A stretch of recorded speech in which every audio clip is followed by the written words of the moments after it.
Hi guys, I'm gonna try my best. I'm gonna try my best for y'all. Okay, Man's got the like, nature what is value. This is like this? all or nothing. Who's the king, right? Who's the king? I'm the I'm king. the king. I can Never show 'em give up. who's the king Never, of never. skirmish. I'm gonna try my best. I'm Yo, gonna try my what best is for y'all. with you guys, bro? Man's got the Alright. nature So value. So This is far, like all or Anchor's the only nothing. one that's Who's the lost a king, right? skirmish. Who's the king? Keep it that way. I'm the I'm king. the king. Yo, I might lose too. Me and Anchor are old. That's why. Yeah, bro. What happened to Anchor? though? He's going through some stuff right now. He Oh. said he'll be back for premiere. Is it? We have it tomorrow, right? That's tomorrow. Yeah. We don't have to play it though, right? It's We do. playoffs. We do. Oh shit. Right. This is true. This is true. Me a busy 2 days. We're Alright, gonna win what's out the Man first was round? getting We man, win this man one. was getting ready to make plans already. What'd you say, Sang? We're What's our first okay. round if we win this one? Skirmish. What I was gonna say to you. That's why I want everyone to join VC. Do we think we should play Kuroda over Bind? I think we should, honestly. Huh? I know we just practice our Huh? Bind, but no, because I honestly think like our Bind is good. I'm gonna but go ahead and I leave the think- team call so I don't leak y'all's strats. Thank you. Oh, bro. it's, okay. Joyous, we're live. Am I allowed to say your real name or do I need to call you Joyous? I would prefer if you called me Joyous, but Okay. if it slips, I don't care. If Alright. it slips, I'm not gonna kill you. That's Gotcha. how it's gonna go. We are live. I will invite you if you get on the game. I'll invite you to the party as observer, or yeah, I can just stream to you, or you can watch my stream. Sleep on Rukia's lap. Why is that a Roblox game? Actually, you probably just need to join my party. I'll yeah, send I'm you the just code. getting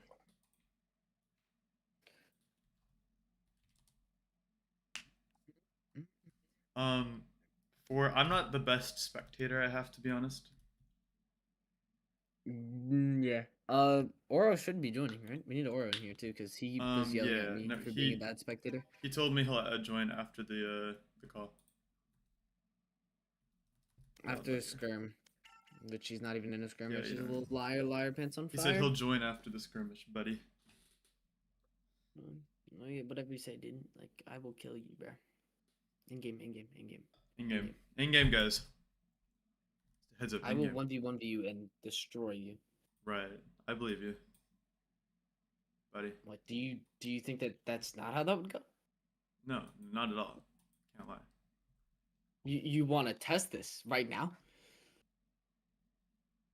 I don't know about that, man.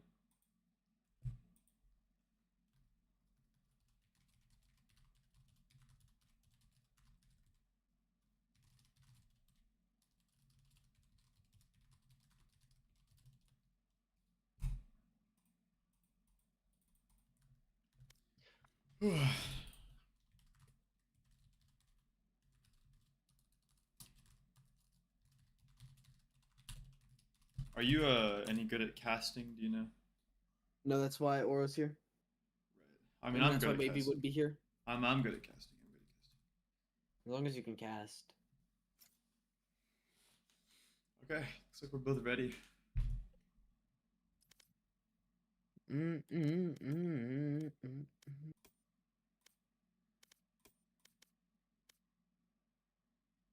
Let's show on the road.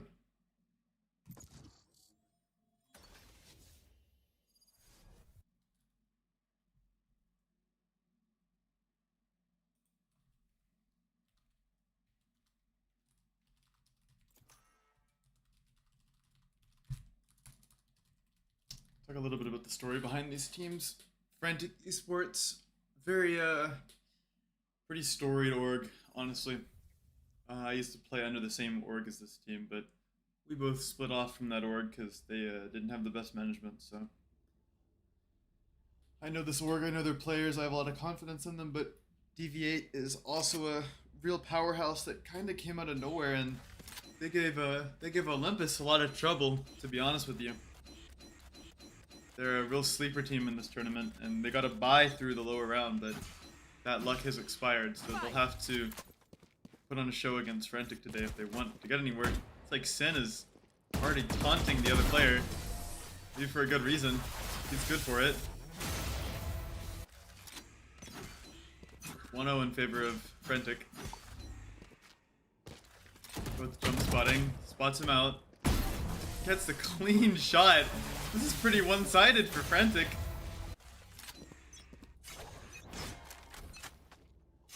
Switching to the Phantom, Vandal just isn't working for him. Here's Frantic's player.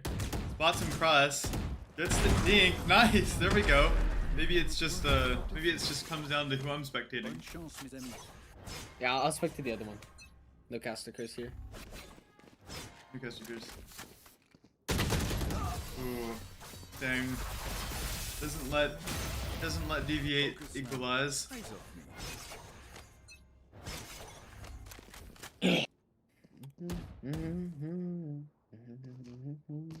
All these jump spots making me nervous. A few quick taps briefly avoid each other, but saying again 4-1. I mean, it's pretty one-sided. I can't lie. Oh wow. It's first to 10. So I can hear each other. A little bit of taunting. A little bit of spam shots. Darian biting the lure. Saying, oh, there we go, Darian. 4-2 in favor of Frantic.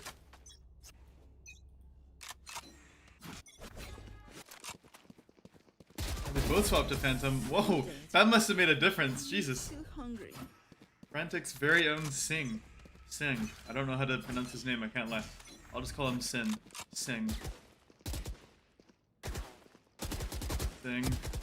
Dimming that box. Didn't even have to see Darian's head.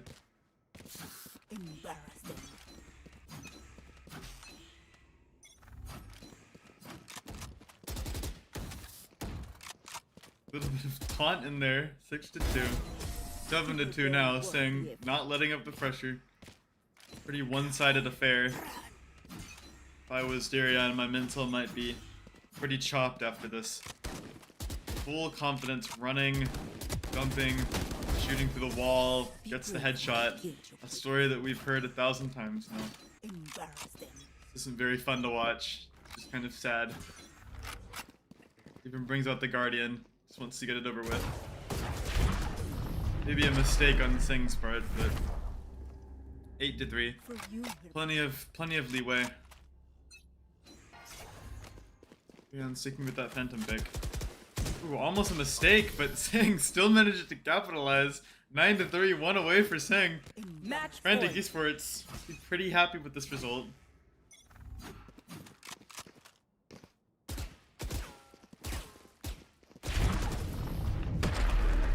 Darian. Keep it competitive.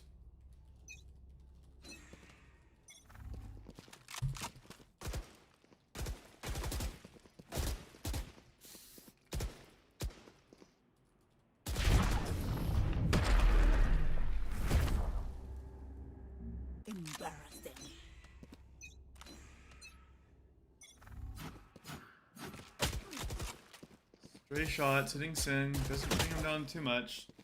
9-5. Darian doing his best to crawl back.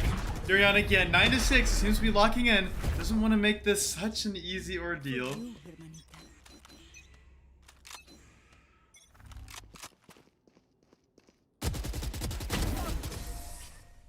we go. Sing finally manages to end it. And I'm still hungry.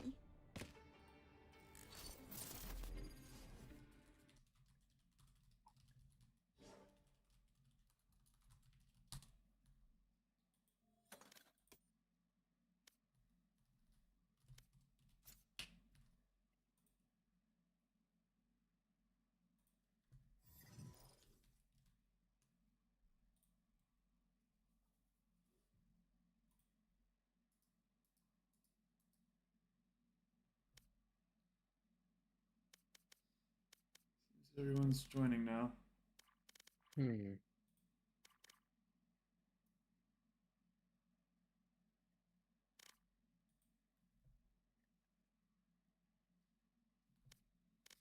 It's like I might give him a little bit of time to talk about map picks and bans before we get rolling on that.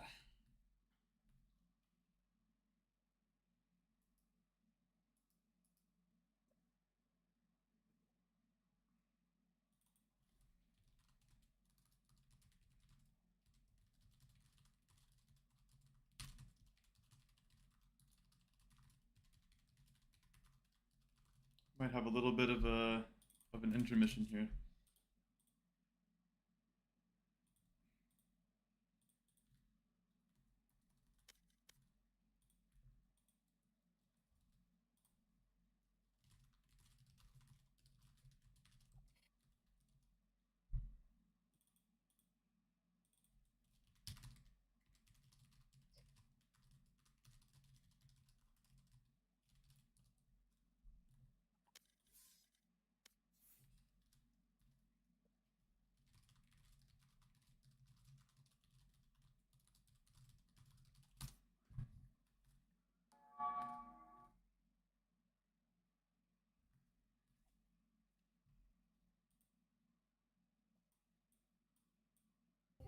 Hello, you guys.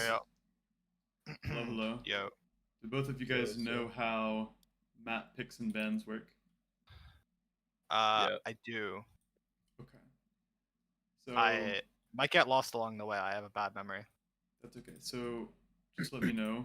Give me Which one team- moment here. Let me know We want to be which- team 1. Okay. Alright, I'm ready. All right. FRC. Team 1. DV8. Team 2. So FRC ban first. We want to ban bind. DV8. Matt ban. Ban Abyss. Okay. FRC pick. We're gonna pick Corrode. DV8 pick your side. Start defense. Like we want to start defense, whatever that is. DV8 you pick your map. Pick Pearl. We want to start defense as well. Now you each ban another map. So what's left? Sorry, there's There is Haven, and there is Split, and there is And Breeze. Breeze. Breeze. Ban Breeze. No, we're gonna ban Haven. DV8. Ban Breeze. The decider is Split. FRC, you get to pick your side. We're also gonna start defense there. Start. Boring, I know. Okay. All right. So just to go over a couple ground rules, there will be a 5-minute interval between every map, unless both teams decide otherwise. There will be a 1-minute halftime in between side switching. Coaches may not talk at any point. They have to stay muted except during tactical timeouts from either team and halftime and pre and post match. Okay. And other than that, if you guys, whenever you guys are ready, just let me know. Okay, sounds good. Am I good to leave now? Yeah, you could. Alright, bad. Alright, perfect.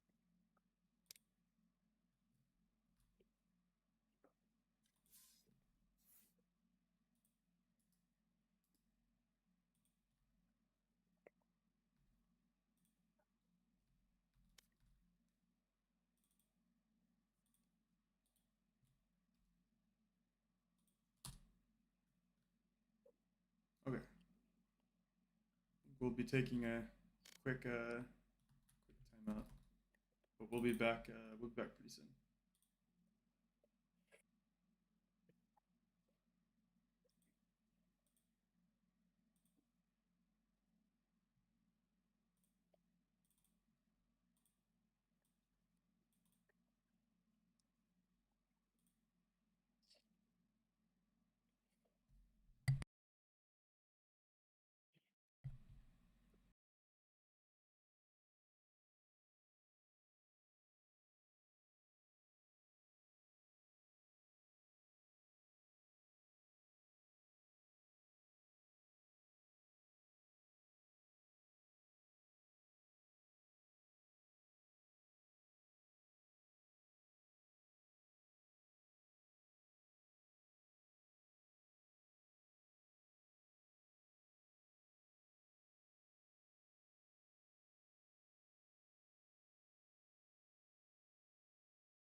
I think we're good The now. other team. All right. All right. The other team what? The other team, which is Frantic, got got through off of we all know why they got through, right? Matcha Kittens? No, I don't actually. Yeah. Let me know. Oh The whole dang. Matcha Kittens drama. So they haven't really had too much of an opportunity to prove their individual strength yet. So I think that both teams they've shown a lot, right? But yet to really see them Hmm. play per se. Oh yeah. There's still missing one. Oh, I'm so ready. I mean, I think there's a clear favorite Oh, going my into this headphones game. just came off. This is great. 100%. W According- caster over here. Alright, I'm back. According to the predictions, which we can check real quick. According to the predictions, the favorite is definitely DV8 Wukong. 62, it's 60-30, I guess. Honestly, that's the odds that I'd give it as well. I can't lie. Maybe that's a little bit Yeah. Detrimental to my relationship with some of the people on Frantic, but to be honest with you, it's I mean Frantic, they're a really good team. Nothing's ever gonna take away from that. But the power level here, like whenever I imagine Frantic playing Olympus, Mhm. I can, in my eyes, I can see Frantic getting dismantled. But whenever I imagine DV8 playing Olympus, I see a very close matchup, and that is what we got. And also on that topic, it's interesting that we use Olympus as kind of a power scaling starter because Olympus has continuously proven themselves. I mean, they won the first match against DV8 Wukong, right? Like they had to take the hardest road in this tournament.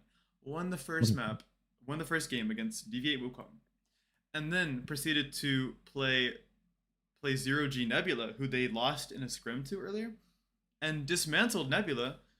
And DV8 Wukong and Nebula, both some of the tournament favorites. It's interesting that Olympus took the hardest path and still managed to have a clean run to playoffs. I don't know. There's something to be said about Olympus, but back to the topic that we were talking about, DV8 Wukong and Frantic has a chance, but I don't know. It's still 60-30 to me. Yeah. I'm gonna root for the underdogs here. I'm not gonna lie. I'm gonna root for the underdog. Frantic. I mean, Biased casting is crazy. biased caster is crazy. I can't say that I'm not. I can't say that I'm not a biased caster, to be honest with you, because I have a personal relationship with some of the people on Frantic. Not like that, but like I'm good friends with a lot of the Frantic guys, and I want them to win. But also, no matter who wins today, I just hope that there's a good game, because in like 100%, both of these teams will be invited back next season for the start of the Night Sky League. Because if y'all didn't know, this is the Night Sky Invitational. It's season 0. It's just a test run, but next season I'm gonna kick off the Night Sky League, and that'll be even more grandiose. And I definitely want both of these teams, and whenever that does happen. 100%. 100%. I definitely think that what's it called, Wukong, right? Like personally, like as a individual, I like as someone who doesn't really have much personal stake in this match, seeing both of these teams like play out, and get to where they are, it's really interesting. I feel like this group as a whole is a really strong group, actually. I feel like if you put like Frantic or Wukong in another group, they probably make it to playoffs, like both of these teams, relatively easily. So like having them in a group with OLY where it's like super, heated, I feel like this group's going to be like a really strong one coming out into playoffs, Yeah.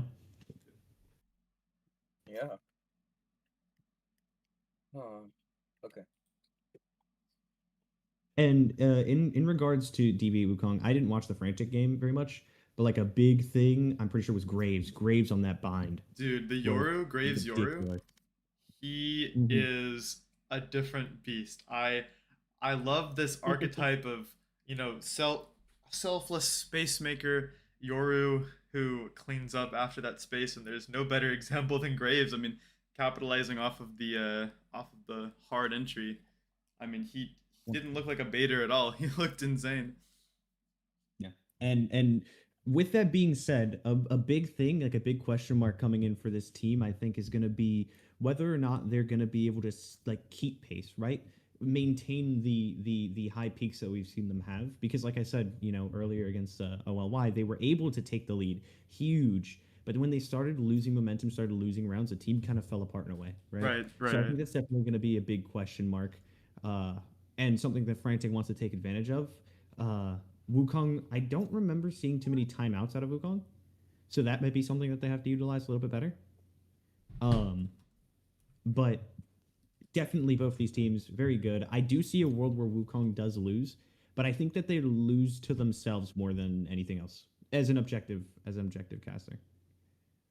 That's what I see.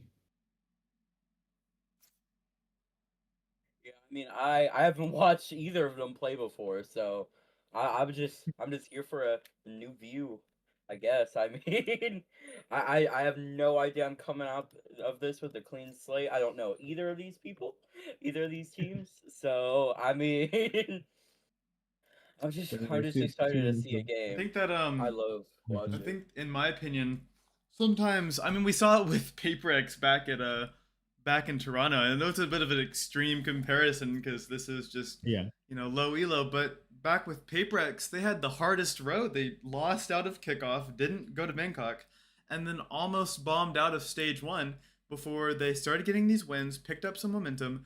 They had to take the hardest road in order to get experience and diagnose the issues. That's DV8 to me. At least I hope that their loss against Olympus allowed, I hope that it will unlock a higher level of play for them. Also, off topic, if one of y'all leave, Bread or Froggy's going to join, just a heads up. So Froggy's the GOAT. Froggy is the GOAT, you're right. I just feel like 5 people would be a little bit too much. But shout out Froggy, she's my GOAT. Oh yeah, she's everybody's GOAT. She's everybody's GOAT. I will say one thing real quick. Now that we're coming up on, I think, what this is going to be the final week of the regular season before we move into playoffs, every single team that participated was really, really good. I don't think that there was really too many misses in this tournament. There was some teams that I thought were going to not be as great. I'm going to be honest. Personally, I was like, oh, okay, this is a top heavy tournament. It was not. For even the 2-0s, for last week, we saw, I think it was One Tap versus Asterisk Zero. Amazing match. Unbelievable. So there was some crazy clutches in that match by on the side of One Tap. It didn't end up, they ended up getting eliminated. But, teams like this, I want to see them again, right? Coming into, the next season. As you said, it's season 0. I think that there's so many teams that would really, they put up a good fight, right? And it's honestly sad that we can't see those teams anymore. Yes, I agree. I personally felt like One Tap was very strong. I had them making playoffs, but doesn't always work out that way. And either way, again, One Tap is gonna be a team I'm definitely inviting back next season. I want to see them do even better, learn from mistakes. I guess there were definitely teams that I expected to bomb out. I have to be honest, No Remorse. Not to name names, but I'm gonna name a name. No Remorse, man. I have to talk about them. I expected them to go out immediately. Yeah, well, everyone did with the group polls that they got. Yeah, they got the group of death. Had to go against OPZ. They gave OPZ a real challenge. Not an easy feat to get. A team of a higher caliber like OPZ, getting 11 rounds on them on their map pick is definitely a very, very good thing. It to me, it showed a makeup for the definite skill gap in terms of ranks. There was a skill gap that was made up by the companionship on NOR. It's very, very cliche, but NOR are a group of people. They told me they're a group of people who have been playing together in school and they know each other personally. That communication can't be made up by skill. You have to have that communication that beats out the skill. And if No Remorse grow to have that skill as well, they could definitely be dangerous. I suppose so. Yeah. That's coming from, no offense, but that's coming from a team that bombed out really quick. Yeah. I see in chat someone asked thoughts on OPZ. What's our thoughts on OPZ? I think OPZ definitely, at least in the power rankings, and I'll check the power rankings right now. For week 2, OPZ rated 3rd. Personally, coming out of week 3, I didn't feel like OPZ lived up to those expectations, but I feel like OPZ has more to show. And I think that OPZ, even as highly rated as they are, like they're 100% a top 5 team. Even as highly rated as they are, I still think that they're a sleeper. I think that they're a dark horse within a group of powerful teams. I think that they have more to show, and I think that during playoffs they could definitely go on a run. I know. You're gonna quote Bren from Platchet. Go on a run. You think they're going to go on a run? Yes, I do. I do think that they will go on a run. I think that OPZ will go on a run, and I think that no matter who they're matched up against, it's going to be dangerously close, even for like Olympus or Nebula. I think that OPZ is very, very, very dangerous.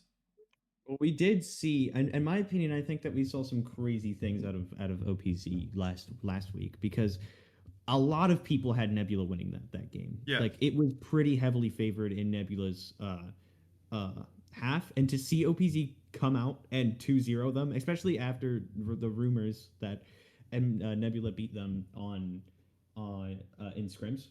Not to propagate drama, but it wasn't even rumors. Yeah, I mean Nebula 2-0'd them in a scrim. It's true. It's factual. I'm leaking info. You're leaking script. W leak. W leak. Nebula. Yeah, no, after hearing about that and then seeing OPZ turn around in the match and 2-0 them back, it's insane. It's insanity. Like and OPZ, at least what I've been told, they're a relatively new team, right?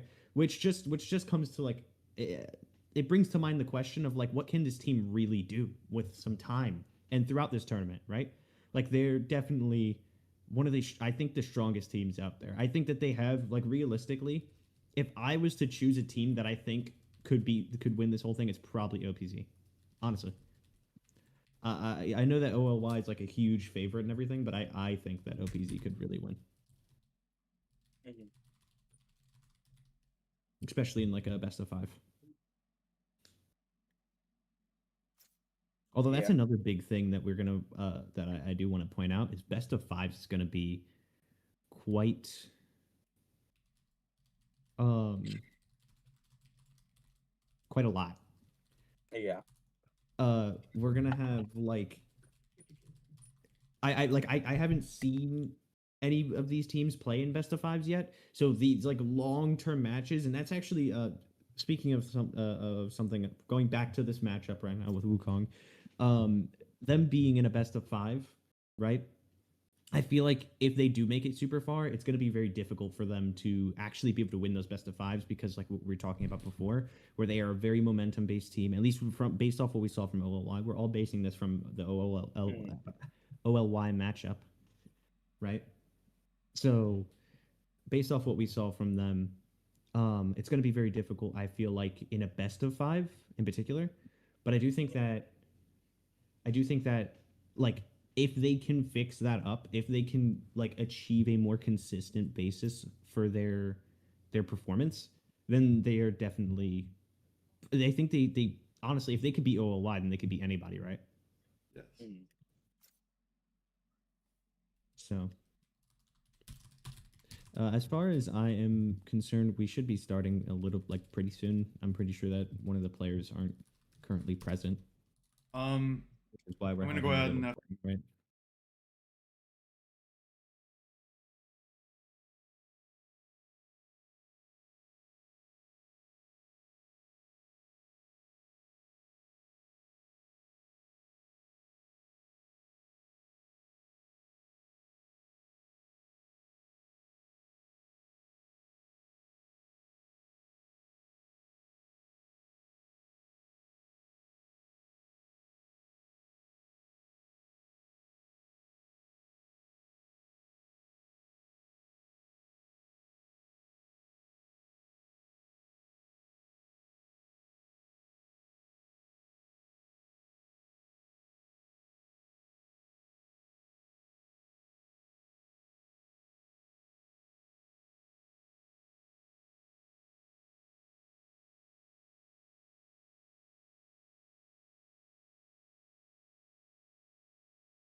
Hello. All right, we are back live. Hello. Sorry. Okay. Okay. Taking it care of. Are they getting an E-sub in from Wukong? Yes. Okay. We have to figure out who the hell Wukong brings in. Now there's a new element to the game that we can talk about, actually. Because now Wukong's going to have to play with a sub. An emergency sub. Wow. So now it's another. Now it's not just a question of, like, you know. Wait, what can agent do they need? And there was sub already. They have Graves, Candy. So they have Duelist, Controller, IGL. I don't know what the other two play. I think that maybe they have their entry. Maybe And- I'll e-sub for them. Can I e-sub? Probably. You might have to be Senti, I think, I potentially. can play if Senti you do. fine. If they need an e-sub, I'll do it. No, they don't. Why can't I do They don't- it? they got it? Heck? They got their player. Their players in. Their players here. That's why. Yeah, they're ready. They're ready.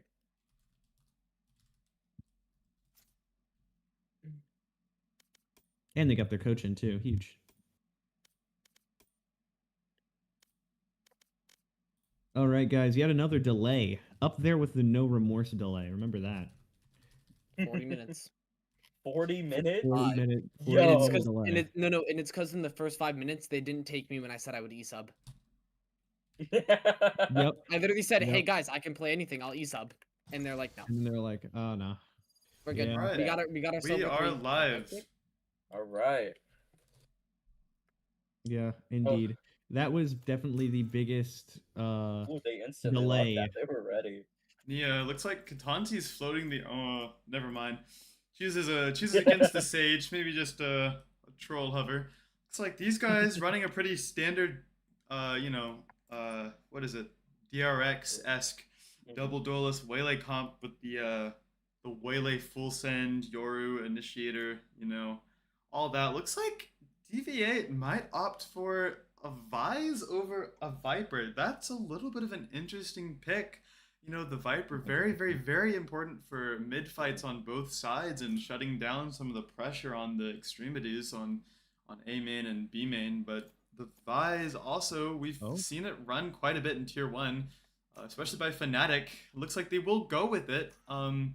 Pretty standard interesting. comps, but the Vise pick might prove to be interesting. Looks like on the other side what is this? FRC hovering the chamber for Sing. I would not be against it, especially considering that Sing is a powerhouse, as we saw in the skirmish. Hovers back to Yep, the fade. I think no matter what we see out of what's it called, Frantic here, they definitely have the comp advantage. I think that Wukong, right, without that Viper, it's going to be really difficult to control that mid space, especially with a solo Omen smoke, right? You're not even running the Astra, so you don't have that those long lasting smokes like you would with Astra. In this meta that's defined by micro over macro, Viper has become even more prevalent and important.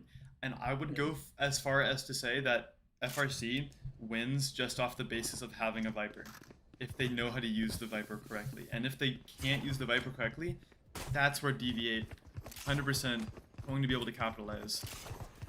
Whose map pick is this one? This is FRC's map pick. Okay, that makes sense then. I do gotta wonder then, is Wukong really prepared for this? Right? Have they prepped this map well? It's gonna be a big test on their corrode for sure. I honestly haven't seen a Vice since the map first came out. When I was doing it on my team, we tried out the Vice and it just didn't work as well as the Viper would. So I'm curious to see how they play that Vice, because it's gonna be like kind of like an initiator or a stall holding down, especially on attack. Here we go. Quick A main front. Frantic starting out with heavy A main pressure. Kunai gets the opening pick. This side Waylay And the and lurk Nia. is really successful. Already in a 5v3 retake. DV8 pretty spread out, looking not to fast flood, but to Oh! be methodical. Graves back on that Yoru play that we saw him against OLY.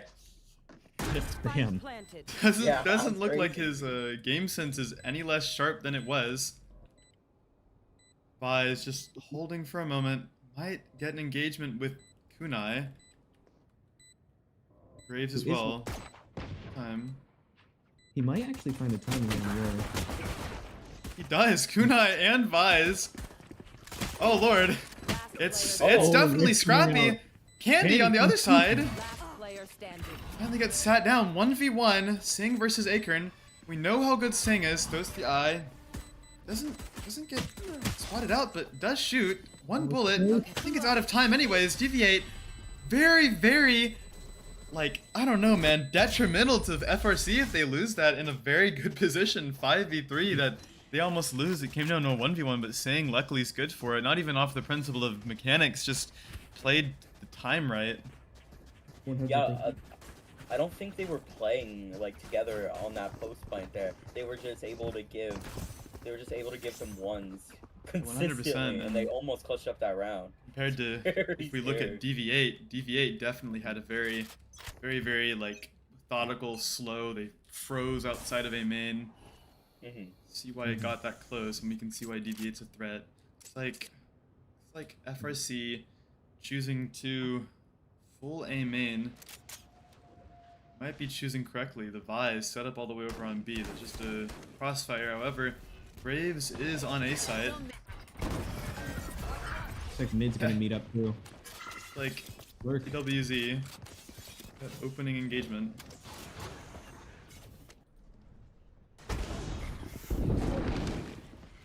Takes Sing down very, very low. 21 HP on this. Nia finds another pick on the other side. This looks to be cooked unless they can just get exits at this point. Looks like Candy wants to take the engagement a little bit further. Nia cleverly hidden behind the box.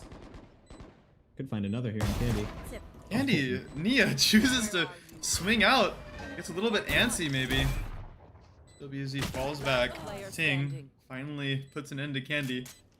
Not without some damage being done. That is the player you would want to die in this situation. Hey Ooh. Karen, this is starting to get a little bit dangerous. Too much kunai.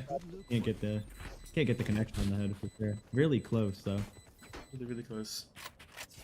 I mean, all they needed to do was get those 2 kills, and I'd say that they did that pretty well. Oh my gosh, I just got the glitch where the bear's in the middle of the map.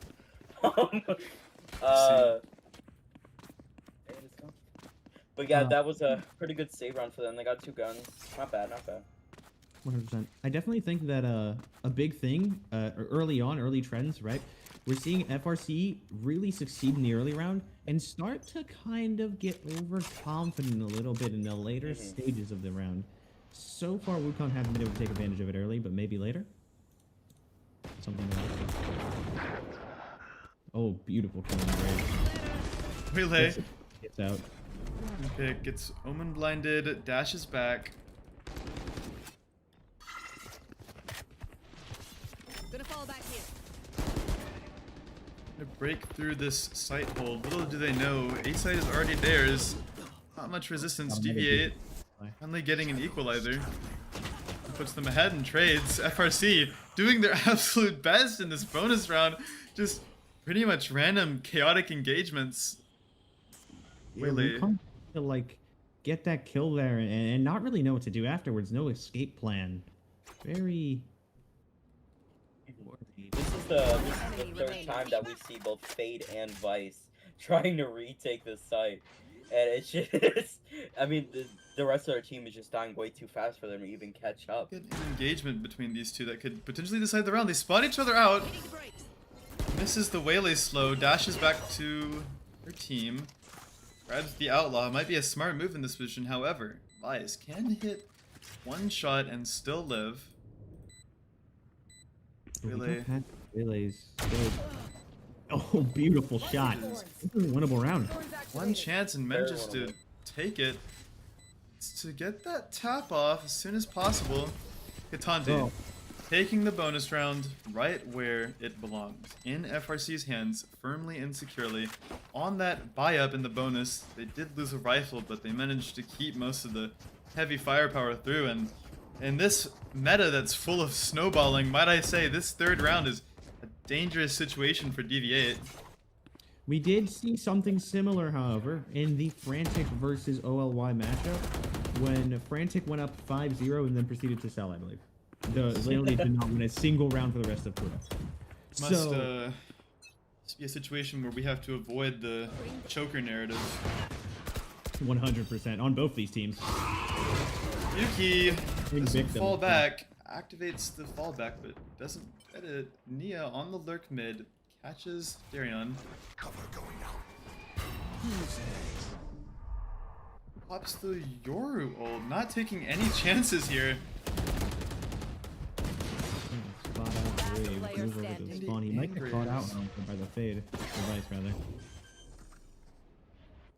Kunai holding this angle Spike correctly. planted. Does he get Ancient Swing? Oh, it looks like he wants to, but lets his Viper bait for him, or he baits for his Viper. Should be the other way around. Slowly clearing no. this angle. Sees the Ala poking out, gets the hit. Kunai. Surely not, right? Does he clear him? Looks like he does. Kunai uses the Yoru ult, doesn't get too much off of it, but still manages to get the round. That's a positive note. I almost wonder, would they have won this round without Yoru ult? Was it that necessary to waste an entire 8-orb ult on this round? I don't know. I don't know if we ever will find out. Looks like DV8's ultimate economy starting to cycle through, starting with the Vise. On the other side, FRC has that Fate ult. 2 away from Viper, 1 away from Waylay. I will say one thing. Like we were talking about earlier, looking out for Graves, he hasn't had too much of an early impact so far in this map. Sure. Just a little bit of momentum. Graves, there we go. Right as we were talking about, there's the there man it is. himself. Gets that Waylay stun. Incredible work for Yugagi. Their Waylay, DV8's Waylay. I don't know how to say their name. Graves gets 2 before dying, but that's the it's the men advantage there. Looks like Vise and Omen going on a little bit of an exploration down mid. Might find some valuable info here. The lack of noise. FRC, they're heading back straight towards Omen. Will they catch Omen's him? gonna come up huge here, or it could be the beginning of a comeback for Frantic here into this round. Oh, that's absolutely obliterated by Neo. That's the whip of the tournament, ladies and gentlemen. It went from a situation of complete control to Omen struggling to find that engagement once Nia turned around and noticed him. That's gonna be an aching pain for DV8 for a while. Might need to meme that a little bit. Spike planted. However, the Vice did find the pick on the Viper.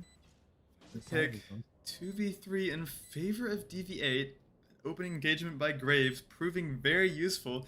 Katanti really wants this pick. There we go. Gets it over you. Gets out. Fate ult. Van May knows where Fate is. Katanti still wants to keep going. One Nice. enemy remaining. 1v2. God. One enemy remaining. That's one. Oh, so close. Nia really, truly saving this round. It cannot be understated. Nia's impact in this round, absolutely insane. First off, managing to capitalize off of the whiffing Omen instead of whiffing back, which I think a lot of people would have done. We're not even going to watch that. I'm glad that we don't have replays. Closing out that round as well, even though Graves kind of activating here. He's been pretty silent, 3-5. We know how good this guy can be. It's good that FRC isn't letting him fully activate here. I will say one thing is we saw them actually show up in the beginning of the round because of Graves, but the whiff and Nia in general just drags them back into the round. I bet Darion's gonna be pretty mad at himself for that. Yeah, still has yet to find a kill so far early in this match. Yes. Wanting to lurk out middle a little bit, chooses not to. Might be the smart idea here. Instead, pops the attack wall on A to cut off information. FRC catches the Vise, maybe be overextending just a little bit. Especially since, you know, they don't have that early information. Doesn't have anyone to trade him. Graves and Fade. Rotate back over. Really uses her recall, but doesn't actually go out with it. Interesting decision.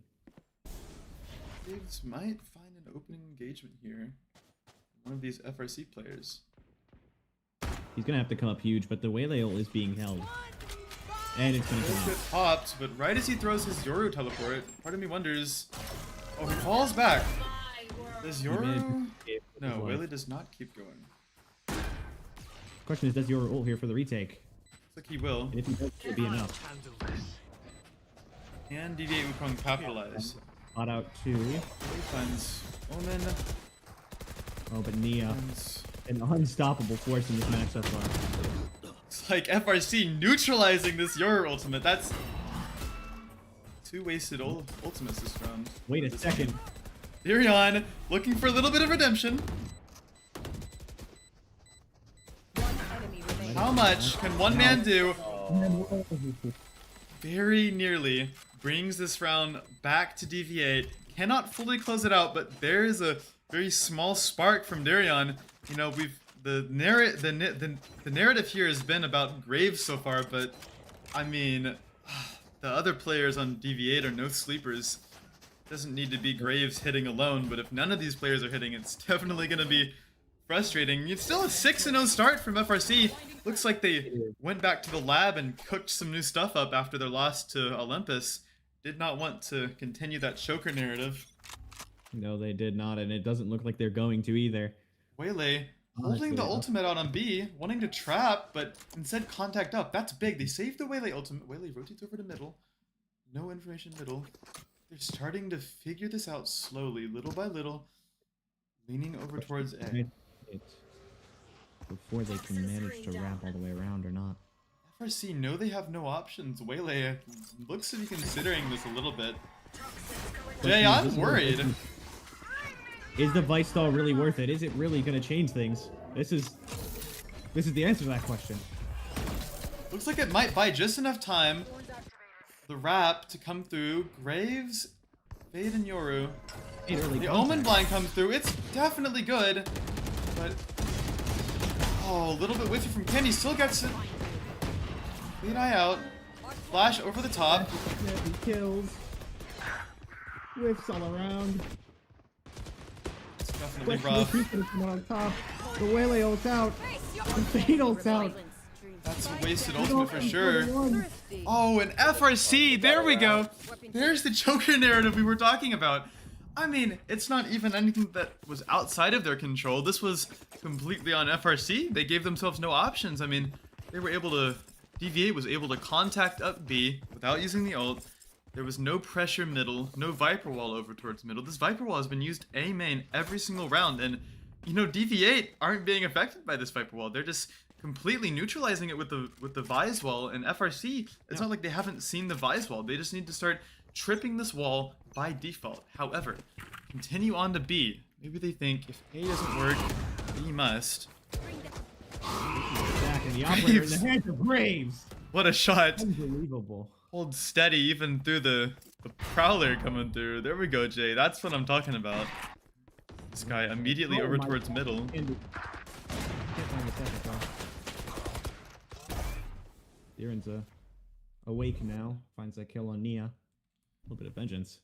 He decided he needed to step up for his team a little bit. Don't blame him. 5 and 7 now. Candy. Top frag is dead. Brave still with this operator out. FRC. The spike is going over towards spawn here. They might have a small firefight. No, seeing lurking with the spike. Here's Darion. Yoru. His timing, it's beautiful, and they don't know. They're so unaware when we shoot. He does, gets one, can he find the other? Top frag of the team of Frantic. He's pinched and he's dead. FRC managing to bring this round back. Will Graves get this? No, he will not. Portal closed. He 30 just seconds doesn't left. swing. Last player standing. In this round, Planted. it's a thrown round. It's a choked round. DV8 crumbling under this pressure a little bit. This is FRC's map pick, and I guess we get to see why a little bit. Graves makes this winnable. Picks up the rifle. Flash on the other side, but Singh finds the timing. This match is a complete dismantling of DV8 Wukong. Sing 11-4 on the side of FRC, winning that skirmish to put them up. And you see it today is just the day for him. And finally, the timeout comes out. 1-7 down. What can Wukong do to come back into this map? Like, really? I mean, honestly, Jay, from personal experience, it doesn't seem like Wukong is struggling with any particular macro or micro. I mean, the only thing I can think of is maybe a Viper would have helped, but they're playing this pretty well. It just seems they're losing engagements. They're not taking fights together. Their coach definitely going to be frustrated with the way that this is going. Probably raising his voice right now if I had to say anything about it. Guys. Definitely. Honestly, I think I know what they should do. Cause if you saw that one round, they took all that space up B main and they had all that info on where they were. So honestly, I think they should either keep continuing to take that space and fighting for that early aggression, or, fun fact, they could play for retake. I know that's an unheard of concept, but hear me out. If they could just do a 5v5 retake, I mean, it'll give them a lot more chances. They'll be having more chances to play together, maybe win some gunfights together, get some trades. I mean, it's not that hard. I mean, you could see how, I mean, we saw them hit some nice shots, but it was just solo plays that won them that one round. I mean, they were playing together, they squished them, and, you know, I mean, they should just try to play together a little bit more. They could take that space. Like FRC wanting to head over towards mid, I think you're definitely right, Liam. That's a good point, especially with this comp with the Vise. You should be playing for retake with the Vise utility instead of trying to hard anchor. Love this tempo by them. Fast. It's hard. FRC exactly straight. what I was saying before. They're pushing up B main, and now they know that they all have to be on A, and they get the bomb down mid. Oh my God! Wait, yeah. Wukong. Oh no. With the And they're operator. crumbling under that pressure. They have so much space now. All the information knows that they're clear. Just a 1v4. Or Nia, sorry. Toxins going up. With an operator, probably gonna bid to save this, surely, right? And even if she doesn't, Yeah, the 1v4. credits aren't exactly the best. Yeah. It's 1v3 now. pretty Yeah, good that's shot, but there's a little bit of an overextension. There's something to be said against not letting Graves get his hands on this operator. You know, I like the tempo switch from FRC out of the timeout. The timeout comes in, FRC anticipate a switch up on DV8's game plan, so FRC call a very, very fast round to try to disrupt that tempo. However, the problem is DV8's adjustment is exactly what neutralizes that fast tempo. Playing together, lurking together, flanking together. You know, the game plan, the map looked pretty much the same, except everyone was in pairs or trios. It's exactly what DV8 needs. 100%. If they could keep that going, then they have a comeback on their hands, especially with Graves getting onto this early A op line. Gives them all the information that they need, especially with them breaking the B trip. Right, but even with a comeback on their hands, I have to say there's something to be said about getting 7 rounds on attack. FRC in a very, very good spot. Defense is the side you want to be on this map. You can't get at least 7 rounds on defense on this map. It's pretty cooked, especially without a Viper. I'm worried for DV8, even with the possibility of some enhanced momentum.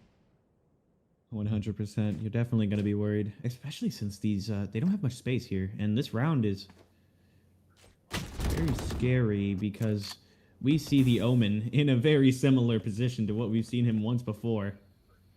Can he capitalize this time? Waylay, sleepwalking around the corner, chooses to get out. There we go, Darion finally showing a flash of brilliance, gets out immediately, does not overstay his welcome. Nia immediately going to fill that space along with Kunai. Oh, wait, but Sing, MVP of Frantic so far, and there it is. Here we go. It was a fake. It was all a fake. Yoru and Viper, the lurking agents on A, throwing a masterful fake. However, looks like Graves starting to catch on a little bit. Darion calls them back. However, Yoru TP backs over to B. TP's back over to B, sorry. Looks like they're gonna go. They might be picking this site correctly. This is... Oh, a very bad idea as Waylay and Candy equalize and even bring the round back. It was so fast I didn't even catch it. unbelievable, really. I mean, we've been talking about Candy for a while, but I will say one thing is this Waylay, I really wish I could say her name properly. I'm so sorry. This Waylay on the side of DV8 has been really heated up after the timeout. It's like Waylay, For sure. Ryukigai. I don't know. I'm so sorry. Waylay, I embarrassed myself on broadcast. Waylay definitely not wanting to let this map get out of hand, and Nia immediately puts the stop on this one. Doesn't want to get this let this get out of hand. I don't blame Nia in this situation. It's 3 runs in a row. Disrupt that momentum a little bit. And I will say one thing. This is huge. This is huge. This is what I needed Wukong to be doing earlier before they were down 7-0. Or 7-1, sorry. But yeah, this timeout I think is actually going to be really good. Since, like we said before, Wukong's kind of a momentum-based team. They took their timeout just recently, right? And so I'm sure that their coaches didn't have much to talk about. Just a good job, right? Meanwhile, Frantic gets a lot of value from this timeout, right? They get to calm down, they get to stop the momentum of the other team, and they get to talk about what they need to do to get this half back on their side, right? For the rest of it. Yeah, and to get this half back on their side, right? You have to do that default. You have to play for that space because you can see that they're starting to take that space out, and it doesn't seem like they're doing it this round. It's honestly kind of scary. Wonder what they talked about in that timeout. Running right into the trap. Again in Nia, but Graves goes down early. A first blood on the side of Frantic. That's with what the we were talking about operator. earlier. Holding space on B main. This might be dangerous. Looks like Nia. No. Katanti running Nia straight making a bad into this fight here in mid. operator. Oh no, it's a good fight. Nia takes him down. Gets out with the operator. Doesn't even let them know that he has an operator. Teleports back into elbow? An interesting decision not to take a shot there at any point in time. Might be costly. Stalled out a little bit, but other than that, it's pretty good. There's 2 flankers on the side of FRC. Somebody flank. They're pushing into the CT space here. Deeran's gonna have to make contact. Whether it's now or later, it's inevitable. Flank here. Saying There's MVP the of flank. Frantic. He finds 2. Finds 1. The other one's slowed, but he's seized. Waits for his teammate. Really good team play on the side of Frantic. Giving absolute respect to Candy. Only gonna be able to find one when he gets FRC, taken out. Nia's timeout will prove to be effective. This attacking half is going to be absolutely detrimental to DV8's chances of winning this map, if I do say so myself. However, it is still a silver lining here. This is FRC's map pick, and we can definitely see why the attack half looks very drilled. Even if DV8's making mistakes, it's impressive that FRC is able to capitalize on those mistakes correctly. It's interesting that DV8 chooses the Viper and then doesn't play for retake with the Vise. Mm-hmm. Or chooses the Vise and then aren't playing the retake. A lot of them are dying on the site early, which is weird because you would think you pick the Vice to better stall for the retake. But alas, that's not really what they're doing. Too many deaths early on in these rounds. To the point where the retakes are unwinnable for DV8. Although the retakes have been good, it's just... Waylay is setting up a trap and aim in. Yeah. Although it doesn't look like that trap's going to get triggered. As Frantic is all up mid and B. All that space. Oh, Darion wonderful timing there. said he's pretty much disproved the choker allegations. It was just a flash of unlucky timing, I think. 100%. Speaking of which, Nia, wonderful lurker, by the way, manages to find the kill onto the Vice, which is, kind of all of your stall. But for some reason, Wukong's not rotating yet. Not falling for the bait, however, it's not exactly bait. Darion going to hear everything, but FRC knows there's someone over towards B, plays it slow, gets that map safe. Now Darion calls his team back over. Does he push or does he stay in the smoke? He chooses to stay in the smoke. This retake is surely unwinnable for Wukong, right? You have an offer. They have positions.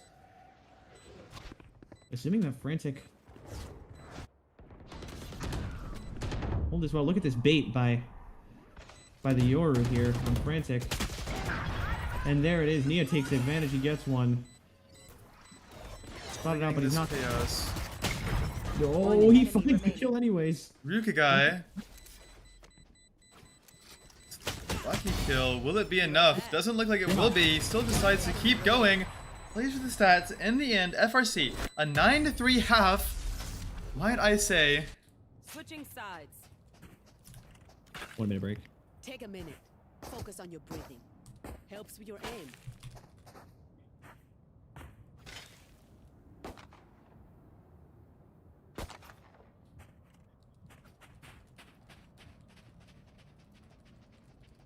Oh my goodness. All right. This is ridiculous. Very interesting game, I think, that we have here. I wonder if DV8 have anything to show for us on the attack side. Corrode is a notoriously defense-sided map. I think it's absolutely incredible that FRC managed to capitalize on DV8's mistakes. Now DV8 is definitely on the back foot, but we know how strong this team is, especially if some of their shooters can get shooting. Already seen flashes of brilliance from Graves, Candy, and Ryukagai. And yes, I did confirm Ryukagai is how you say Willie's name. Let's go.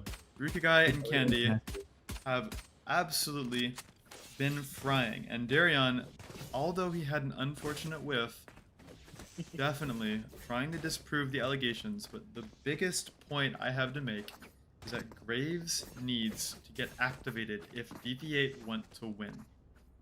100%, and that's a big thing that we're talking about last time. The reason that they were able to take all those rounds, the reason that DV8 looked so strong was because of Graves and because of all the impact that he had. And this happened on Bind where Graves slowed down and OLY was able to shut him down and come back into the game. And that's what Frantic has been doing. But instead of needing to come back, they've been able to do it from the very beginning, keeping Graves down, keeping this team on their toes, and just really getting them, despite all the space that Wukong have been able to find. They're able to win out and take advantage of these mistakes that Wukong are making. Yeah. FRC definitely looks a lot stronger than they did against Olympus. And maybe part of that is that they've come back with a little bit of extra mental resilience. I have to say, it's incredible to see FRC have a complete turnaround from going up 5 rounds against Olympus to choking, and now they're up, how was that, 6 rounds? 6 rounds and not choking, even though it looked like they might, kind of crumble in that last part of the half, but 100%. You saw that after that timeout, things went 3 rounds in the side of DV8 and 3 rounds on the side of Frantic, showing off to be a little bit closer coming into the end of that defense or attack half, right? But as you said, the map is defensive sided, right? They're on their comfort side, or at least they should be, right? So things should only get easier from here for Frantic. Although I will say, potentially the pressure, potentially the worry of the halftime break coming into things. If, DV8 can find an early pistol round, get the round after, that's 9-5, right? And maybe Frantic starts to fall apart. Maybe they panic a little bit. Yep, and especially if DV8 can manage to snowball a little bit in this meta, but biggest point is FRC. Oh, looks like they understand what's going on, and Katanti chooses to fall off the line, smokes it off, doesn't know that getting pinched. Maybe he does. 2 people in main. He's definitely stuck here, but they're clearing him out slowly. Now they know there's no help to be had. Find the pick on the Katanti. Kills. What a way to pick apart that defense out of Wukong. Kunai, a stronghold on the site. Nia, there's a huge fight going on in middle. Ryukagai. Oh my god! He finds the both of them. Ryukagai is absolutely activating. I have nothing else to say. And this is the perfect example of taking that space. They literally just did a split, and they were able to take all that space. Even though the enemy team had info, they were still able to take that space and kill him. Basically, just run him Yeah. down, squish him, make him panic. I mean, Katanti had full info about what was going on in that split. Even blinded like the majority of DV8 and still managed to win the round. Like DV8 grouping over towards A main. Ooh. Interesting play by Frantic here to take the mid space. Standard fight, it looks like. Doesn't look like they're gonna actually take the time to walk down though. They've been read pretty perfectly. Yeah, they hit simple, they hit fine, and it's through with no real effort or difficulty on the side of Frantic at all. Planted. So like Frantic groups up over towards CT. While DV8 gets into positions, Candy finds an early pick. Candy 1, 2, Can he get a third? find 3. He might. Chooses to play for his team instead. Ryuke guy. But nothing. And Oh, there we no. go. Right as we switch off, TWZ and Kunai get 2 very important kills. Can they get more damage? Last player No, Not that- aware of the other. If you Not. can't do something right, Beautiful. don't do it at As all. Vice takes some dope folk down. Little to no problems. Like all the DV8 puts this one guns. back. Like all the most important guns will be saved through here. And that leaves this up to interpretation. How much damage can they do on this bonus here? If they do really Yes. good damage, then the comeback is really, really in session. And if, dare I say, they win this round, then things are really going to be looking bad for Frantic. We saw FRC win their bonus, but it definitely came down to the big buy that they had, but DV8 not buying up, choosing to keep some classics or keep some pistols and some SMGs. Staying true to the title of bonus Yeah. round.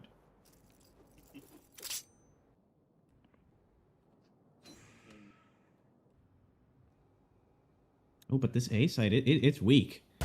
Matter of fact, their Ooh, defense Candy! is- oh my god, Finds an Candy! insane shot onto Kunai! And that doesn't just open up the round, that equalizes the weapon difference as well. That's a sheriff. Definitely be Now- leaving. We'll be leaving Katanti and FRC struggling to regain control of the site, and Acorn or Acorner buys is absolutely Graves as well. They're all activating at the perfect time. See, they're left in shambles. How many will TWZ get? They're clear. Easy kills. Oh, absolutely kill. detrimental. Gonna fall back here. Keep going. Unwinnable. Give us a go at it. Last No way. player standing. One more. TWZ 4 on the board. Has an inkling. Chooses to go back and defuse instead. But he knows he's not on it. Darion saving his team, but honestly, it should have been the other way around. It's crazy that Whaley would have to get 4 to even have a chance into this round. DV8 had a perfect game plan, an incredible shot from Candy here. That's the bonus, Jay. Liam, that's the bonus. That's what allowed FRC to snowball. Is this site, is this map really defender-sided? Because it's Holy crap, looking is the pretty comeback real? attacker-sided. The comeback might be real. Show Might be yourself real. you can. The comeback might be real, but I will say that was insane shots by the Waylay on the side of Frantic Fake teleport. to pull them back into the round. I mean, maybe he's online now. Graves are taking some That adds another layer of things. early site control here. Viper hiding in the smoke. Do they suss it out? Oh, they doesn't. The dog doesn't hit. Oh, the Nia! The whiff! Oh, Lord! Waylay ult out. Spike planted. Dropping down. This is where all eyes are All the on. ults are coming out. Oh no, Graves! One enemy remaining. That is the man that we needed to see here. Sing, can he get anything? MVP. He was the top player.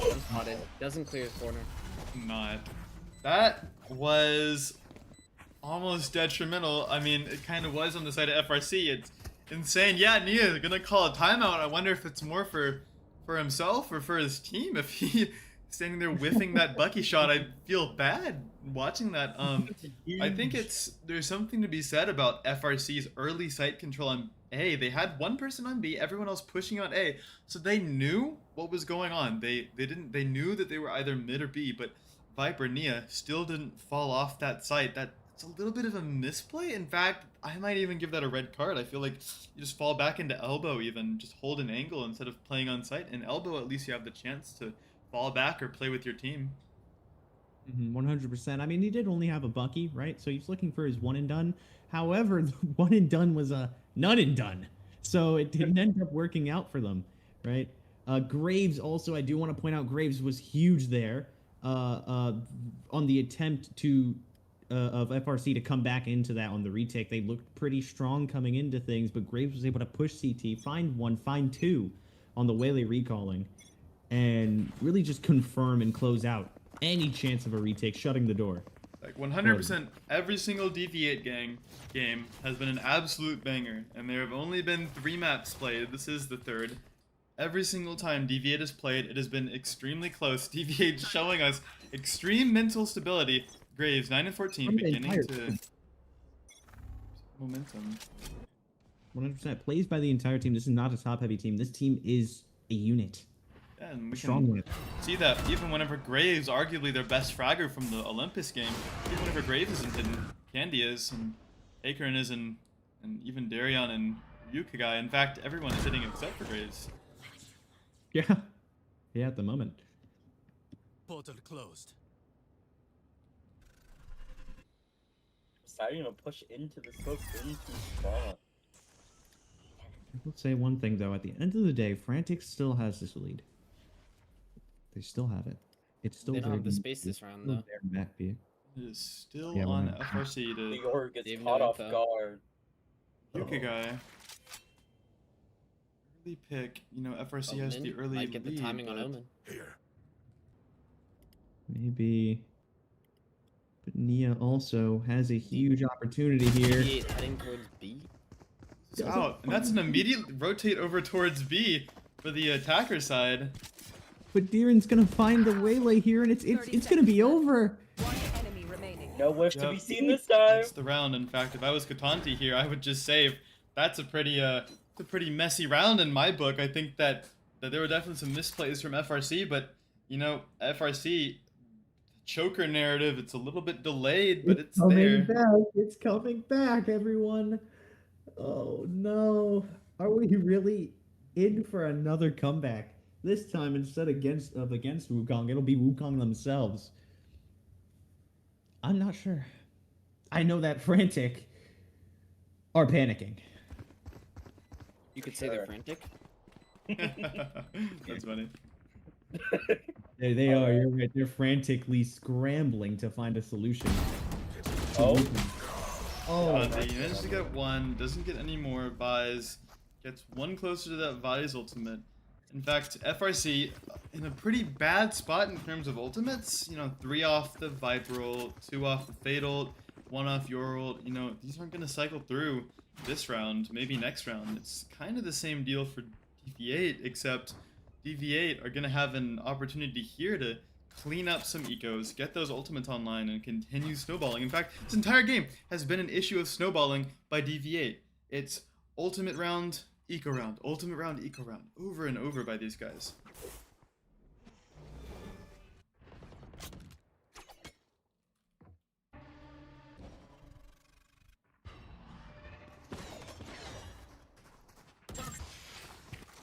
He finds himself in a bit of a retake position. He learned his lesson after the first time, and oh, Deeren gives out the first blood for free.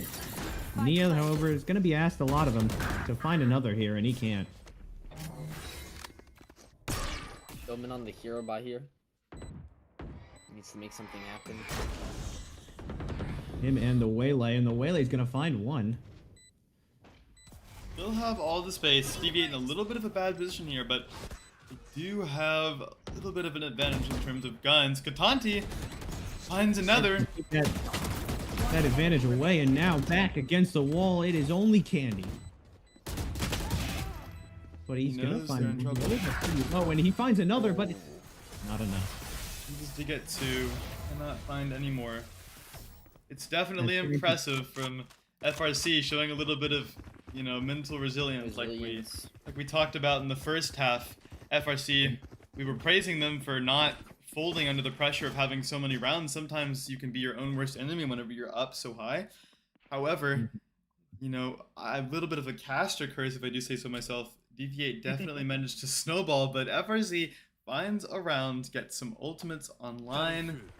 It stems that bleeding for sure. Be their only chance to stop DV8's momentum. Fading Next away B is weak from again. Space again. Oh yeah, for sure. Frantic with a very weak B again. Yeah, that B on the side of Frantic is super weak. However, it doesn't look like Wukong is going to be able to take advantage of that. They're not really geared up for it at all. Instead, they're going into the trap play, which is mid. And there it is. Gets a seize on them as well. Quite the gamble, but the gamble pays off. Even a gamble. In my opinion, that was a well-constructed crossfire. Didn't show any presence, just let FRC walk straight into them. Or let DV8 walk straight into them, sorry.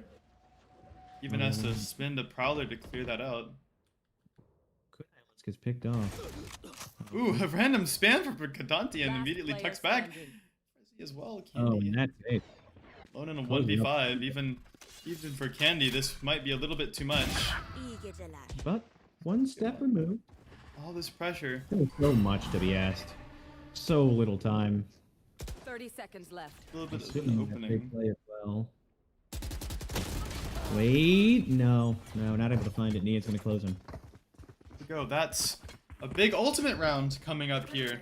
4 ultimates on the side of DV8 with another one on the way versus 5 on the side of FRC. Oh, and the timeout comes out. That's gonna be a Interesting. banger round here. If I do say so myself. That's If I'm their coach here, I'm telling them to slam B. The B seems weak every Yeah. round. He um, has been, I will say that. even if they get the Yoru TP there and their Omen there, it's still a 3v5. And your B hit probably is very good with the Waylay Vise and Fade Util. On top of the Yoru lurk or the Vise lurk. Just doesn't seem very stoppable. 100%. And once you get that Vise in the post plant on B, you have those thorns to slow down the retake. Very, very strong. And you have Waylay ult for post plant or to get on the site, and then Fade ult for the opposite. 100%, 100%. Although, honestly, it wouldn't even be needed in a B take because, again, Frantic's B has been extremely weak so far, as we were saying. So we'll see if they manage to take advantage of that. We'll see if the coach on the side of Wukong tells them that, if he's able to recognize that. It seems Because- he is. Waylay is immediately heading B on top of the rest of the team aside from Yoru. Wait, but Frantic might have had a read on this. They might have known. They might have known what the coach called because it looks like they're stacking it for the first time. Yeah, they're fighting out. They're actually fighting out. Yoru Now immediately finding that info. PWZ repositions, gets up closer. Might have missed his opportunity to use the Waylay ult. FRC for now, forced to slow it down, re-clear middle. Now, if I'm Wukong, I'm trying to hit A. We know at least 2, right? That's Two on towards that's B. on IGL, right? Will the IGL be able to figure out? And will they call for that transition over to A without exposing themselves Seems to mid players? they're trying to fake it with Waylay Yoru. They're not. But Nia's already up. They need to clear this out, and it's not gonna happen. Ooh, Nia swings early and gets demolished. Oh, and the pick on Sing. That's gonna open the A site. They're gonna speed up. And now, Frantic. Tyrion may run into Katina here. Katina? 30 seconds Potentially, left. potentially. Katina. I like Katina. Spike planted. Yo, I can't read this. Back My fault. against the wall here, however. 100% Frantic. Not really able to find a way back into this round unless It's off the back of something insane. Frantic might understand this is just a save, looking to play containment. No, they're forcing through. But They're going, DV8 but- not giving them a single goddamn chance into this. Spins the Waylay ultimate. Although They're honestly, if still you're trying to Frantic, I push think through. that's a good result. And yeah, I will say by now I would leave. Yeah. There's no time. Fine. They do Dying find out. Over. And wait. One enemy Omen. remaining. Oh, wow. they find Fury really Yeah, good just to pick against severely damage DV8's economy, but their economy is not looking so good themselves. Seeing is going to need a buy. Looks like only 2 ultimate expended. There's still a 4v4 ultimate matchup here. That's gonna be fun to watch if it all gets spent. I think that both teams might try and use the pressure of their own ultimates against their opponent to bait out each other's ultimates, and that might lead to a stalemate. I I honestly think that DV8's ults are stronger here. Yeah, you lost the Waylay ult, but you have the Aura ult. It's more powerful, and the Vise ult, I think, is more powerful than the Viper ult in this scenario. Where are you? I do think that this round might be the round if we want to talk about something that's going to win one of these teams the game. Because after this, economy is broken, and ults are all up. This is the round. This is where you invest it. TWZ We're in the gonna- middle of Investing. it. Frantic invests Does a he lot. know the Waylay's up, though? Graves doing a lot of However- damage to Katanti. 100%. I will say that DV needs to do a little bit more here. Nia spots Graves out, but Graves goes back with the knife out. That's a mistake. He had no idea. 2v3. 2v4, actually. It's not looking Both good. did. 2v3 now. 2v2, wait. Do we Player two? standing. One enemy Oh, remaining. it's so close. Does It he all know? one. Does he know? Seems like he does now.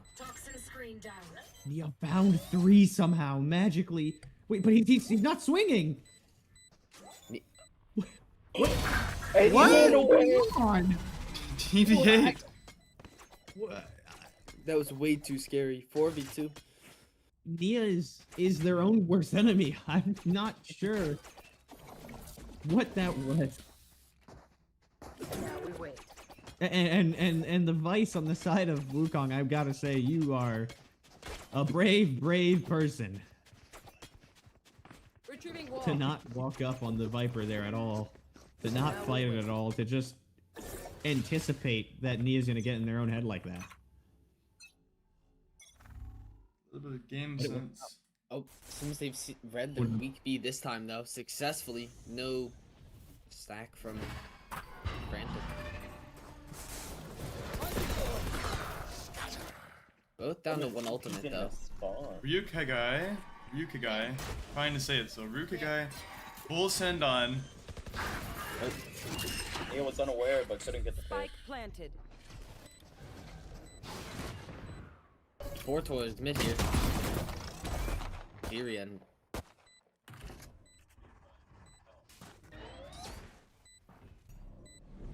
I think that this might be the beginning of the end, the beginning of the choke for Frantic, as the comeback is being Greaves. completed. Graves Greaves. Great. finds Putting two, them and off. up in the third, but it's all too little, too late. At least that's what you think. But Kunai, 1v1. Nowhere. Will he bring it back? Unaware Barely of the wrap misses. behind him. he doesn't know. He doesn't Oh, know. it's absolutely detrimental. 11-11. Ladies and gentlemen, we have a game. We are tied Ability. 11-11 each Time. on DV8's incredible attack side. It was 7-1. Now we're here. Oh, that is. What happens I when mean, they're choking now. objects? That's literally what this is quite literally what it feels like. Seems like they're stacking B, which might be a mistake. Now we wait. No stall power for the A players here.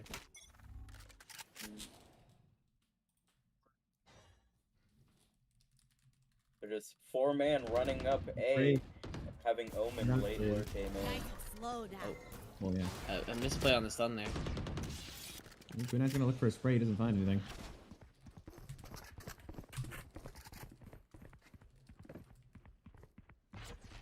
Seems like they're regrouping, maybe trying to hit B here. Yeah, Nia's jump spotting the mid space. Oh, he's gonna get. Oh, might get picked off. Nope. Manages to avoid it.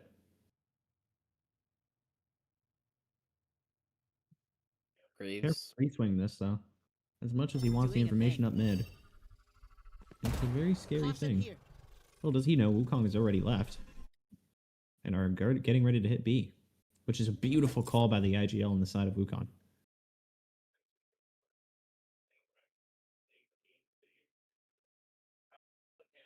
And everybody's rotating over now on the side. Graves. DV8. Swings. Find you. Manages to find him. And now they have to fight.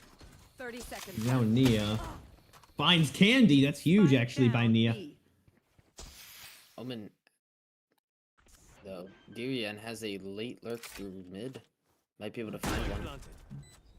However, that does he's got to speed it up. The retake's going to come out from his team relatively soon, and it might be too little, too late by the time all is said and Here we are. done. But no, it's not going to Last be. player standing. As oh my God, DV8 shuts everything down. The lurk's perfect.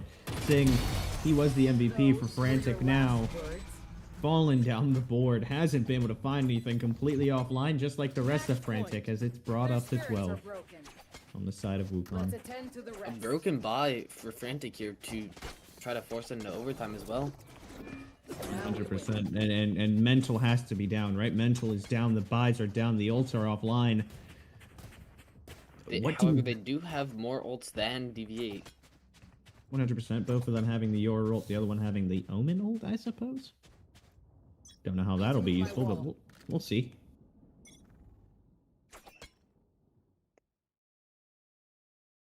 Although, big thing here is, can Graves get this opening pick? Yes, he can. Does he get traded out? Doesn't look like it. However, Deeren is going to die on the other side. Caution here. Waylay versus Waylay. A Waylay versus Waylay fight, and it goes the way of Frantic. And one ulted Yoru is going to find another, and they're going to chase after each other. As Kunai manages to spot everyone out. The other team. He's going to fall back CT. And let it go. They don't have enough space.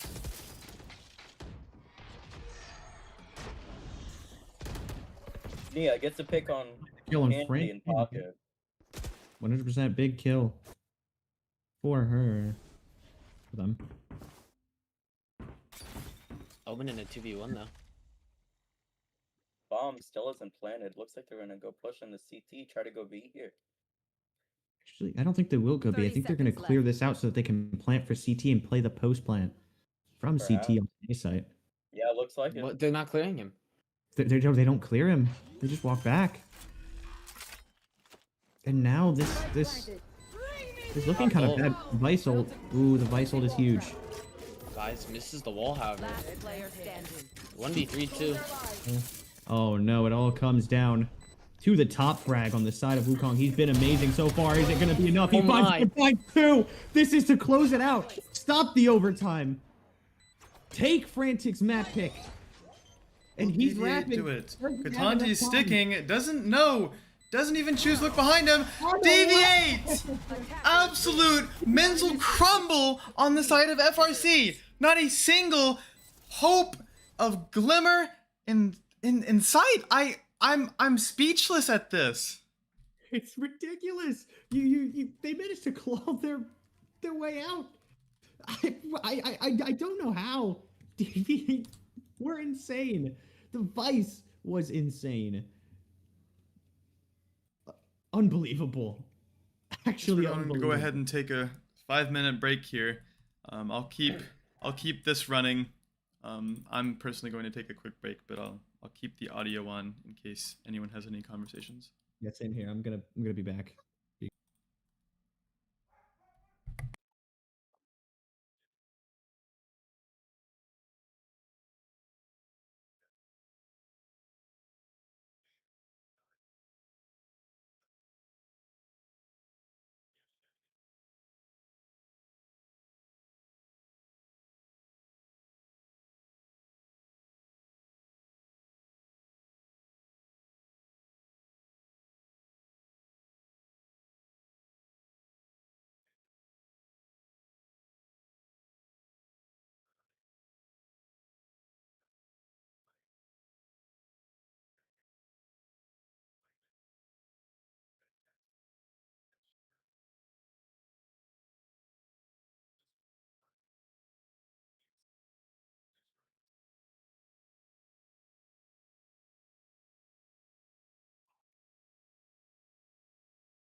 Okay, I'm back.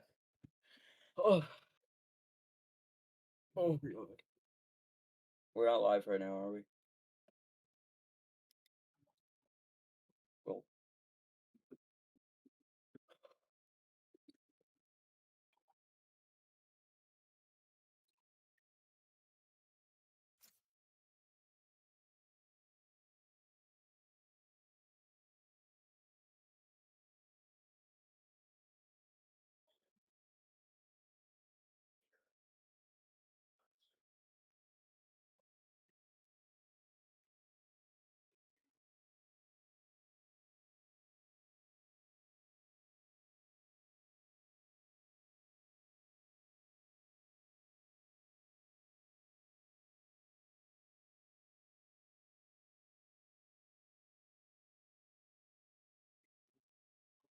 Hmm.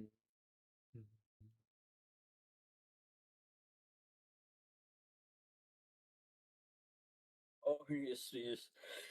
Yeah.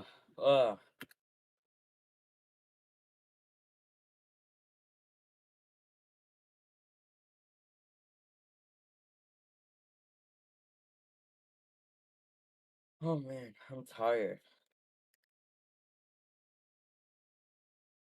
Ugh, I'm back. Hello. Welcome back. Hello. Oh, at least I'm not having a panic attack this time. Cause last time I casted, bro, I couldn't breathe. Lord have mercy. Just a heads up, we are still on air, so don't like say anything incriminating. Nah, don't worry. Don't reveal any crimes. Yeah, I have committed so many crimes. Ugh. That was a fun map to watch, though. That was sick. I have a lot to say about DV8, but even more to say about FRC. It got me shivering in my timbers. Okay, that comeback story was crazy. One for the books, I say. For the books. Honestly, though, that Vice, we were sleeping on the Vice, but Vice match MVP. Yeah, I don't So even know what else to say about that one. Definitely going to be frustrating. I can't lie. I would be frustrated if I was any of the FRC management. Needs to be some work done in terms of mental. yeah.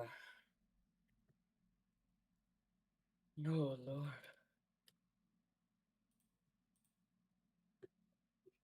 Ugh. What are your thoughts on that, Joyous? What's even here? No thoughts at empty. Dang. Rest in peace. You will be missed. Oh. Oh man. How much longer do we got? Maybe like 30 seconds. Ah, okay. I did not know I took that long in the bathroom.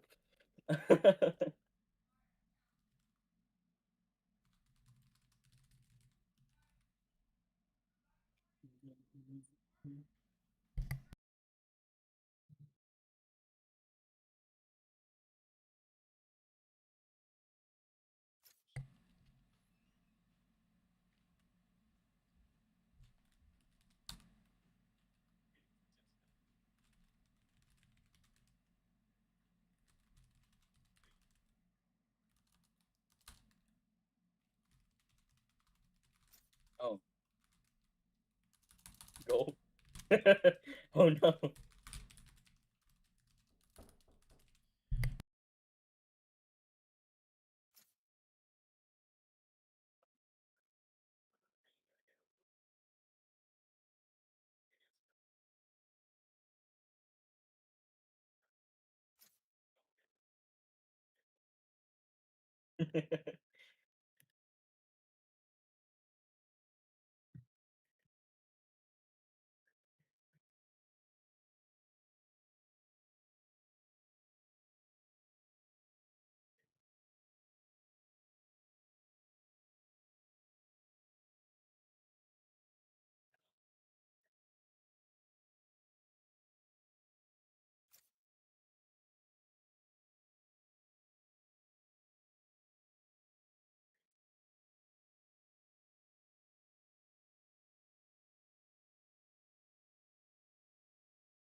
that we're about to start.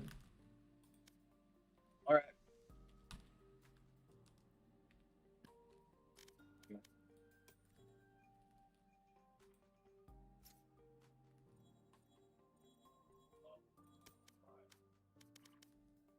There we go.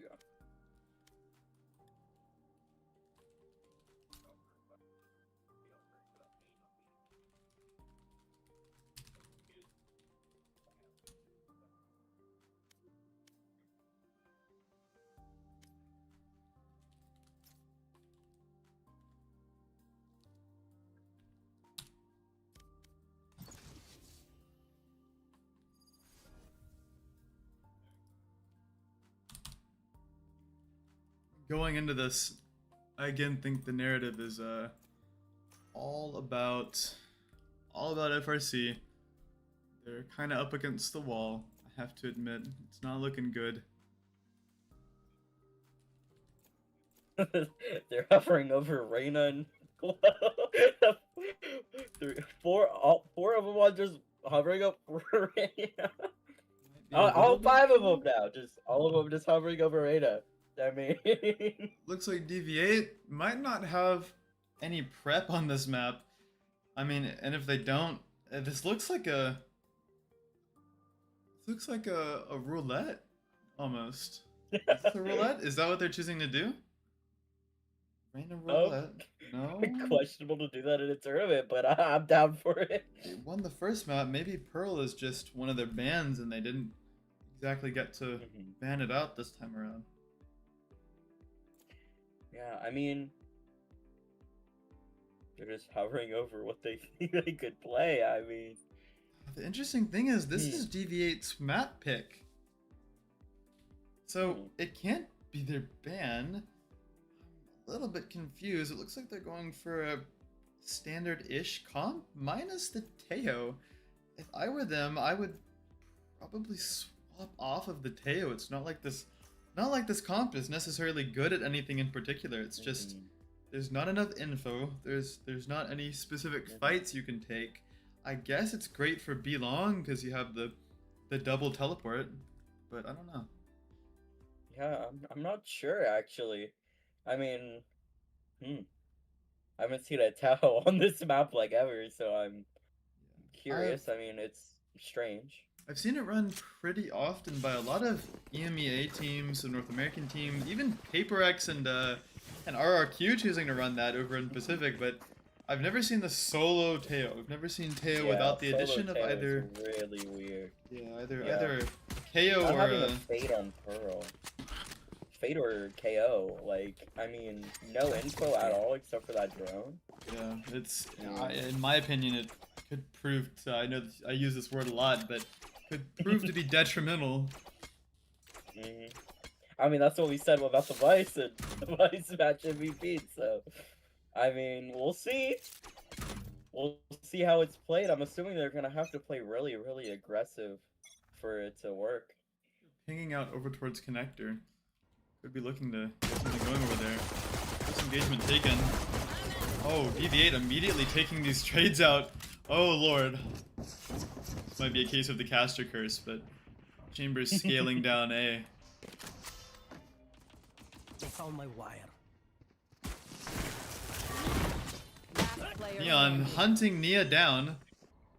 Can Kunai do anything here? No, he cannot. And absolutely not anywhere near as not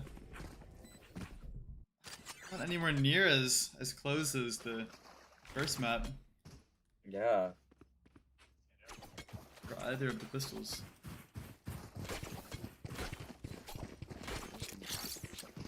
And they're playing the Fade with their Sensi, which is I haven't honestly seen a Cypher on this map either, so I'm just curious on what they're trying to plan to do. I've definitely seen a Cypher over in EMEA tier 1, but I've never seen the Initiator paired with the Cypher. Yeah. Maybe that's for some extra spam power? I'm not quite sure. Look, they're scaling down really, really quickly.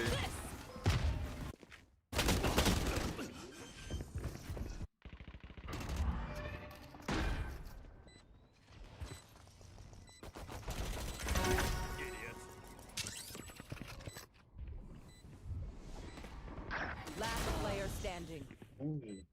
One-sided affair again. Kind of sad to see beyond that Bucky hero buy. We'll be able to find one, not much else. At least he's good for the credit investment onto that Bucky, but unfortunately it will not be able to get what they were probably looking for. Window into the rounds.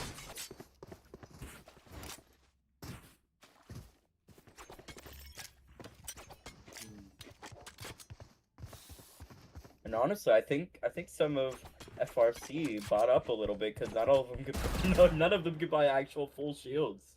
It looks like. Gun. So I mean, and one of them can't even afford a vandal. Might prove to be frustrating for FRC for almost like, I don't know. Seems like they might have a chance to go down and allow DV8 a way back in, a snowball if you will. It was kind of the story of the first map. It was just constant snowballs winning the bonuses. Kunai spotted out. Will not get the trade. Will not get the Cypher's kill. walking up A. It's like Gets caught by Cypher. the throw. A little bit of a slow decision making here. Graves finds that kill on Nia. That is the Guardian, but that is also a gun for DV8 to pick up. Looks like they're fully committing. Fade stunned out. DV8 running them down. This is the DV8 that I thought we would see at the beginning of this tournament. Last player standing. Graves gets a trade. It's 1v4 now. DV8, Graves and DV8 win the bonus out, start snowballing, even get these ultimates pretty close. Graves already has his ultimate. This Liam, this is the Graves that Jay and I were talking about earlier. This is the Graves that we saw against Olympus. The Graves that capitalize off of Ryukigai's space-making capabilities. Sorry, I'm still messing the name up. Ryukigai's space-making capabilities. The Graves that selflessly taking these first engagements, getting out on the other side of the map. This might be scary for FRC to deal with, because Graves is a threat. Chooses to not take any chances at all, even though they know that FRC is on a low buy. Spotting out all this information, they know exactly where everyone is. They know that B is weak. Immediately, people rotating over. He gets out.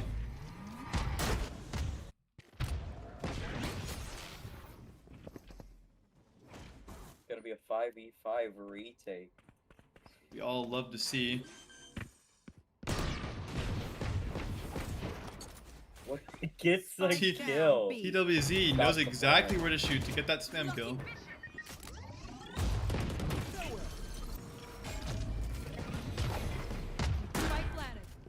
Graves getting pressured. FRC, even with the investment of the Euro, managed to bring this to a winnable position, and it's going to have to be a 1v3.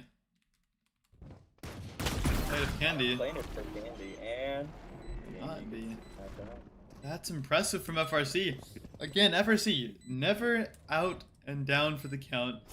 Even though DV8 spins Graves your ult here, they still manage to take the rounds. That's very, very interesting. Stopping that very dangerous snowball on the side of DV8.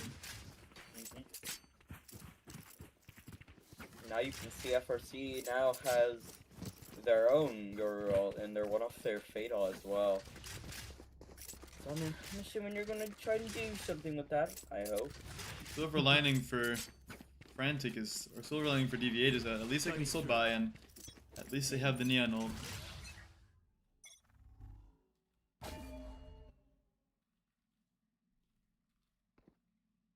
They're having their Yoru work for, I guess, try to get one, get out.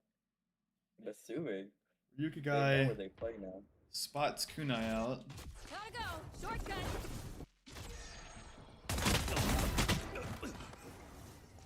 Some trades come through. WZ, what can he do against the might of DV8? Nothing. Falls back. He's to get out. DV8 maybe looking to put a little bit of a pause on this round.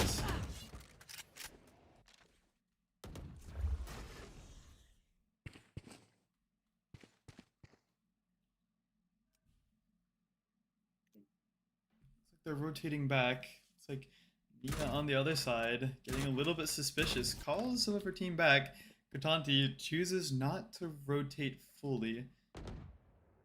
B. 30 seconds left.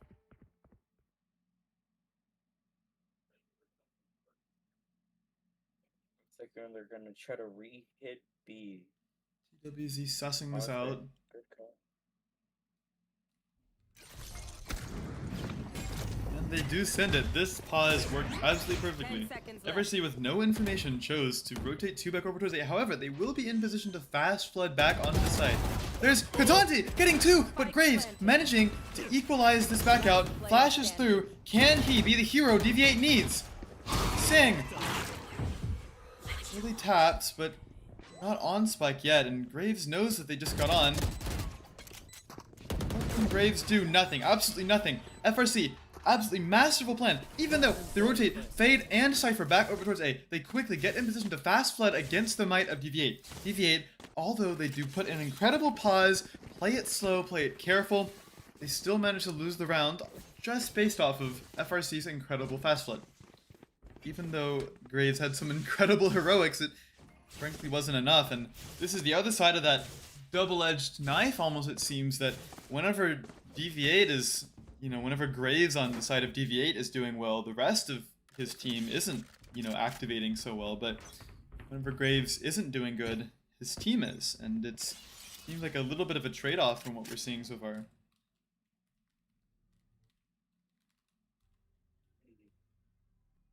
Yeah, I mean, FRC is basically doing the same setup every single round. Ponty Oh, catches and him they get a like kill on Graves. that. If it ain't broke, don't fix it. I guess so. DV8 starting to insert themselves, trying to get into the outside while they're Ashes just looking out, Right there. aiming. Are getting any space right now. They're just sitting around mid. Now they're trying to head over to the A bomb site, leaving Tepo inserted.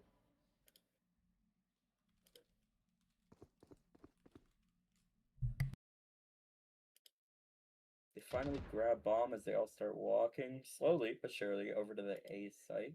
Chamber starts pushing up B long. Maybe trying to look for a pick, trying to get some information on where they might be. Go, go, go. Tao clearing out A main with his drone. 30 Sees seconds Be Ashes a left. minor take advantage of the skirmish bait. over on Acorn versus Kunai. Spots him out still, doesn't call any of his team back. Looks to re-explore a little bit, but chooses not to, and that's the Fate ultimate committed over. That's Sing getting all the info.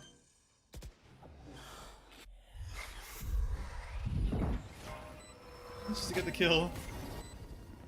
Lost the tether out. Sing absolutely going for it. Ryuka guy. Wants to be late to the party. I thought pops the ultimate, Like- manages to get one. Chamber, what can he do? A little bit cooked. Swingzo gets 2! Does he have art? No! Almost absolutely detrimental for the side of DV8. Or for the side of FRC. Defend this reality. I mean, that was a little too close for comfort, especially when you have those numbers up. That was very scary, very scary. It seems like they're taking so long to just work the map, try to get a pick and go on the site. I mean, FRC seems to be over-rotating a little bit, or something's going on with their space taking, that they just lose so much space, and DV8 just can take care of that basically. He agreed. It looks like they want to try to use this Astral to get on the bottom side. Kunai notices the cross. It's fully scaling down. Nia and Sing rotating back over. You were right, there's the Astro Wall. Kunai playing ahead of it, but chooses to fall off. Man, I don't know about this one, Liam. I'm worried. It does seem like DV8, Spike planted. DV8 definitely. Very good spot. Does he spot Chamber out? Yes, Kunai does. Spot Chamber out. Graves over towards Hall with the judge in a very good position, but Kunai on the other side, again, doing God's work. Ryukagai catches him out. Sing finds the kill on the Grave. That's incredibly important. Sing has been putting on an absolute masterclass, and DV8 will be able to do absolutely nothing. This is their own Astro Wall, Liam. Their own Astro Wall just caught them out on this side push, on this post plant. Honestly, I feel like the Astro Wall was too, like, it gave them too much space to retake, honestly. Yeah, I mean, 100%. They just all grouped up right by it, and then they might have underestimated the amount of time the wall lasts for. It looked like they were trying to just use it to get the bomb down, then fall off for post plant. The problem is they couldn't hear or see the spike being defused. Yeah. I mean, it was pretty detrimental, honestly.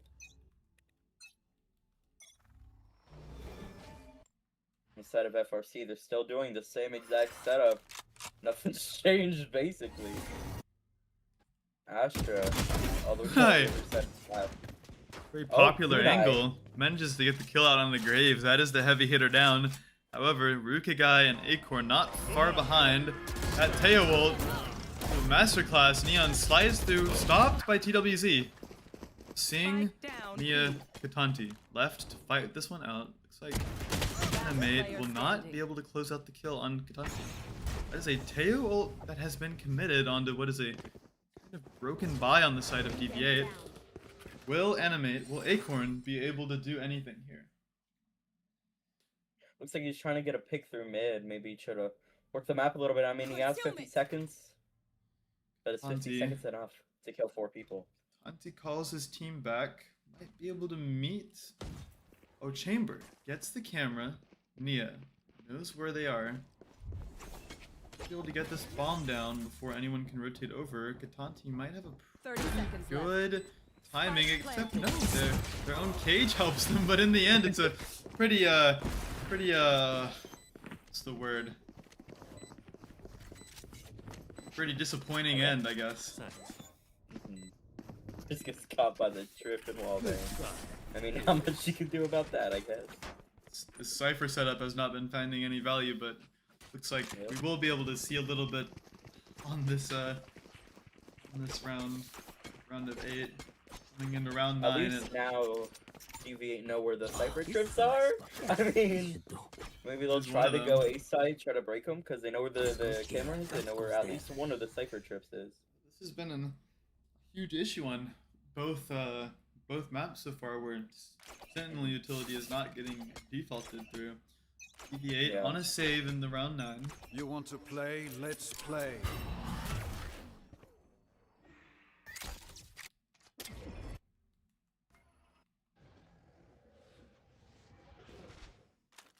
Saying uses her dog to try and clear out Art, got no information, but now it's very scared. Backing up to go with Katana. Giving up Art completely free for DV8. DV8's IGL has the right read, but Graves, oh my god, out of nowhere. Animate as well. 2 heavy hitters getting frags, even without seeing anyone, it would seem. It's just pure wall bangs. Ryukagai is pushing out, trying to get some disruption here against Kunai and DWZ. Let's see what they can do. Will they clear it? Will they clear it? That is the question. Chamber is enough of a distraction. Looks like they won't be clearing this one, Liam. It looks like Ryukagai might be able to have this one free. Then picks the operator up. Maybe. Oh, puts it off the map. And in the end, for the Ryukagai doesn't even get the kill. It was someone else in the end. It was Animate, or it was crap. Who was it? Acorn. Acorn. There you go. It was Acorn in the end. Thrifty. Katani might be able to save the gun, but cannot. As Graves gets the last pick. DV8 hoping to equalize in this round of 10 right now. 1 round between the 2 teams. This is DV8's map pick, but it's not as one-sided as map 1 was, and I don't know, that might be a blessing to everyone's entertainment and a curse to my sleep schedule. Yeah, and I mean, on the side of FRC, I mean, they're changing up where the Waylay is positioned now. It looks like they're gonna try and fight mid here.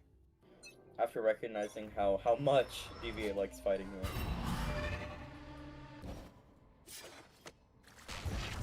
DV8 recognizes the aggression from FRC, giving them all of that mid control. FRC has this mid control. I would like to question how good it really is to give them mid control. Maybe as long as they're... Oh my god, Graves committing the Your ult over Sang as a gets the fake, but pick on Candy. Sing immediately recognizes, hey, this is a fake, guys. He spots them out.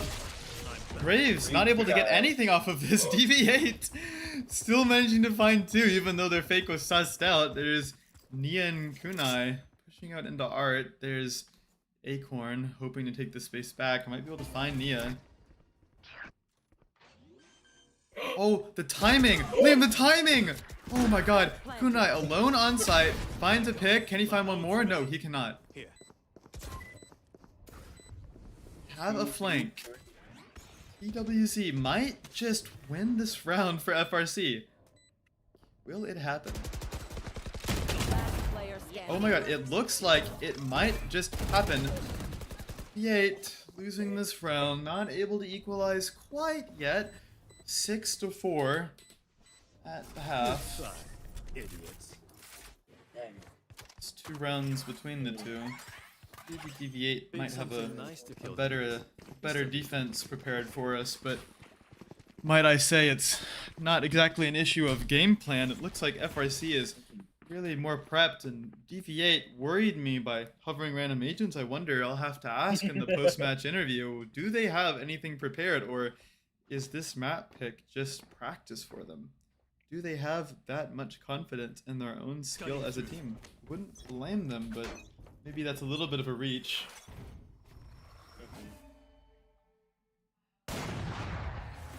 Animate playing with fire over here against the operator.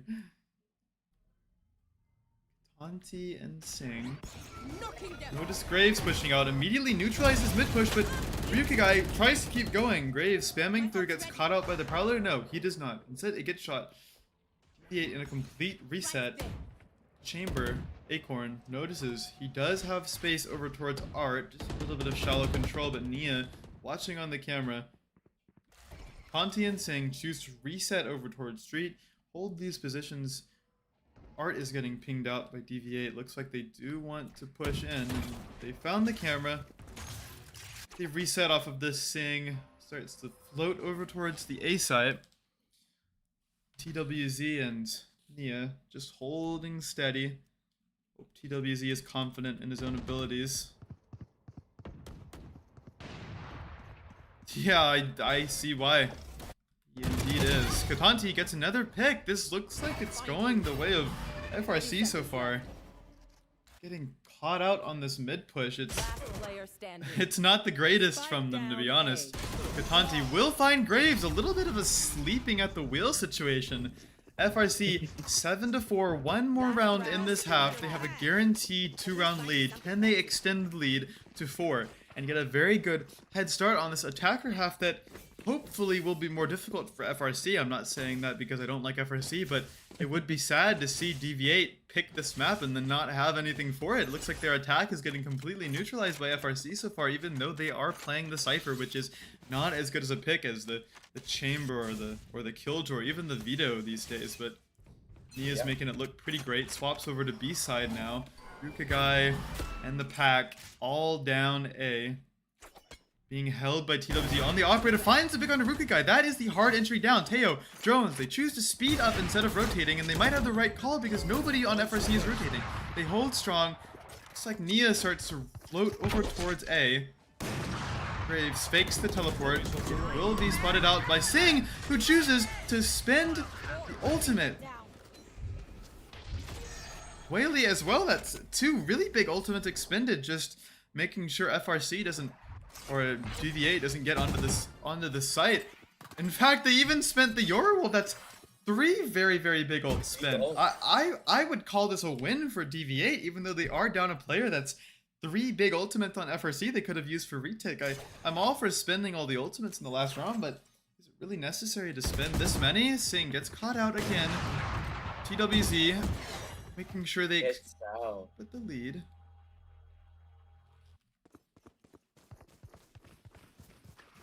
4v3 on the side of 30 FRC. seconds left. FRC still does have that Asher ult for the actual site take.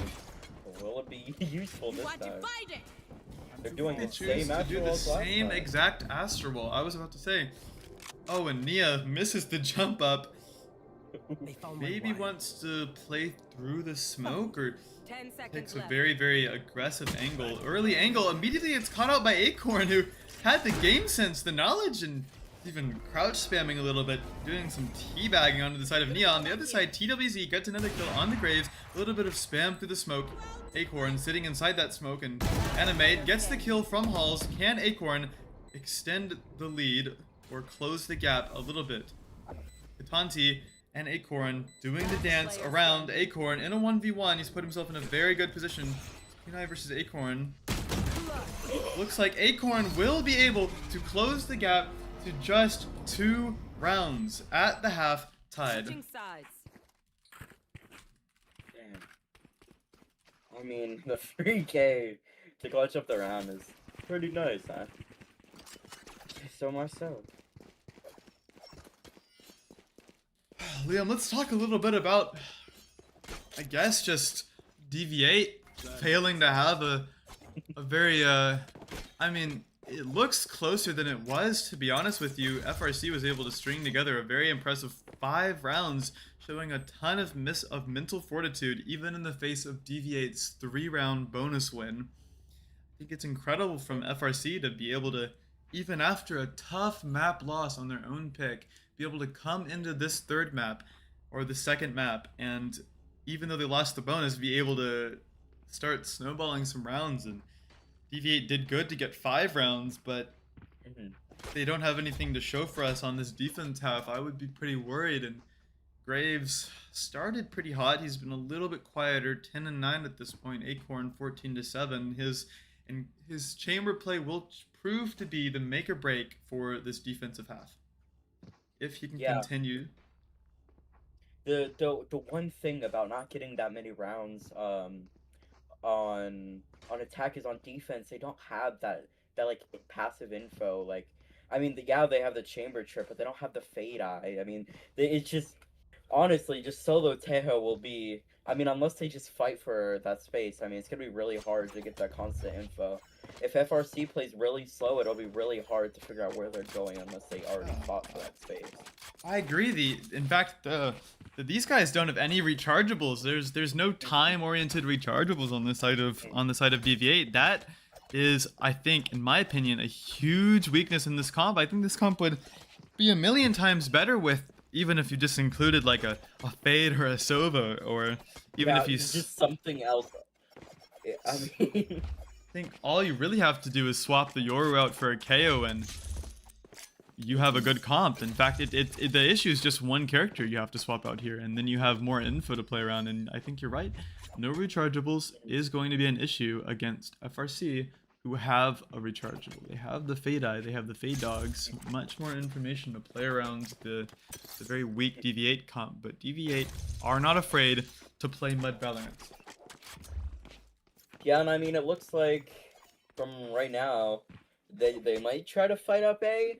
I mean, I hope. I mean, if they have this aggressive comp, and they need to fight for that info instead of just, you know, let it passively come to you. So it looks like, as I was calling before, they're gonna fight for it. So I mean, that's what I expected from that comp. Just at least a little bit of prep. It looks like Ryukigai and Graves both with the fidget spinners. Maybe they're getting a little bit bored. I feel like they should maybe trying to focus a little bit here. Graves going for the spin.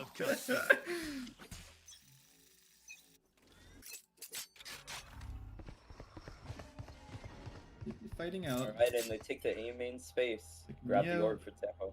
Nia will hear this. Immediately sing. Finds Acorn. Bring them down. Fade Dog down Art. Choose to go over towards Street off that gap. What can Animate do? Astra. Wait, that would get to him? That's absolutely insane. I mean, the stun was good, but I feel like there you just play for your team. You play for the retake in that position, even if you are down numbers, because now not only are you down numbers, but you don't have any smokes. That's could be absolutely detrimental again to the retake. Sing finds an incredible shot onto Graves from heaven. Now the 2 remaining players on the side of DV8 will be in trouble. Candy going exploring a little bit, maybe sussing out a lurk that is 100% not there. Rukigai might be wanting to die to the spike. I don't personally think that's a good idea. I think, yeah, there we go. They're going for it a little bit more. Find Nia. One more Sing. And they get that kill off. Rukigai slides. Not in time to find Sing. In fact, abandons his teammate. Finds TWZ. From long. Knows where Sing is. Chooses to make noise instead. One long. Backside. There we go. Hit the right click. Rukigai making Katanti and the others on FRC sweat a little bit. That's a pistol. In fact, that's double pistol. No, that's not double pistol. I stand corrected. That is a pistol for FRC though. And honestly, Sang is getting closer and closer to their ult.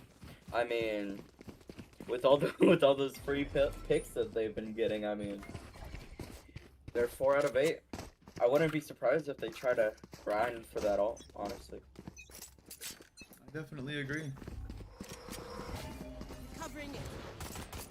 But it looks like on the side of DV8, they did a silent stack towards A, and they're instantly rotating over when they get no information.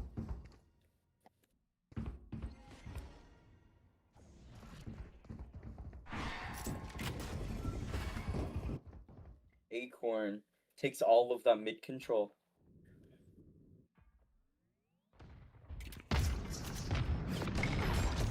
WZ finds a very nice pick. Sing gets Graves from Halls. Acorn and Nia are meeting each other for the first time, and Nia gets a pick on Acorn. Grouping up with Finds Sing. Spike planted. Candy at this point trying to play for exits, and does not get one. TWZ manages to find Candy. 4 alive on the side of FRC. Very, very good bonus if I do say so myself. Might be able to snowball a little bit, just like we saw in the first half of Corrode, where FRC were able to keep a lot of those heavier guns through to the bonus and win out the bonus, and then they snowballed on their attacker side. This could prove to be a similar situation, except this time the pressure isn't on as hard. In fact, the pressure is indeed on DV8. This is their map pick, and they are down at the half. And just steal this map back and take it to a map 3. Definitely be an interesting development.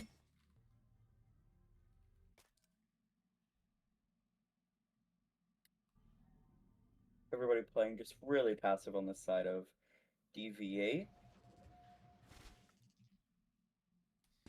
Sing's going exploring. Animate will hear, you're right. That's a dog out. Dog actually sees Animate this time. Go towards street this time. Pushing into connector. What can Graves find? There's one. Animate as well there. FRC, that spike stranded in connector. This round is cooked. It's over unless Nia can find something on this lurk.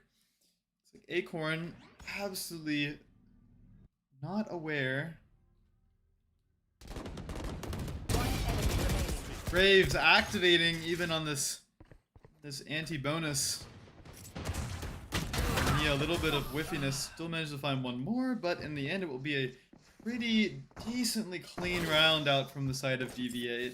As expected, DV8 winning the bonus. Maybe a little bit of a surprise seeing how things have gone so far with both of these teams being able to snowball very, very well past their bonus round. Yeah, and honestly, it looks like they're gonna try to go A, maybe get Fatal and all on the site A. I mean, that's what it looks like from right now. I mean, they're all there. Good to see FRC keeping it pretty simple. That's all they need to do. Find the weak side after they've gotten the Fatal and commit, and it looks like they might be going towards the weak side. Like Neon chooses to be baited, or Candy baits for Neon. Face your fear.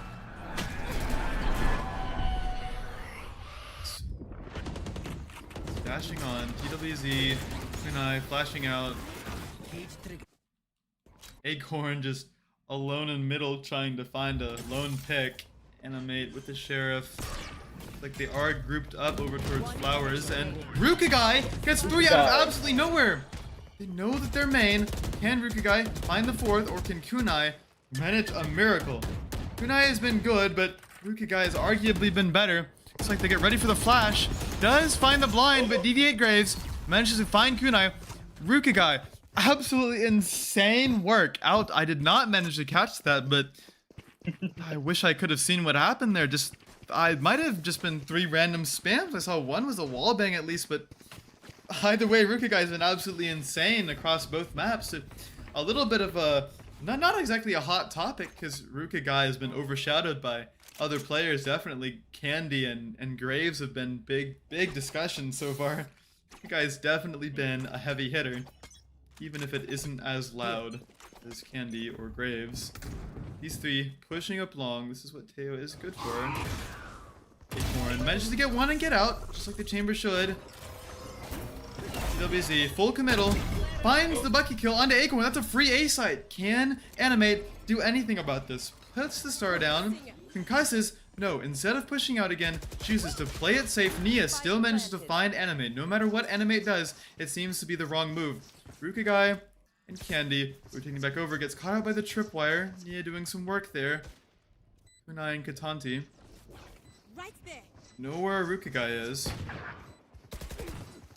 Here's Rukagai putting this down into a winnable situation if Graves can activate.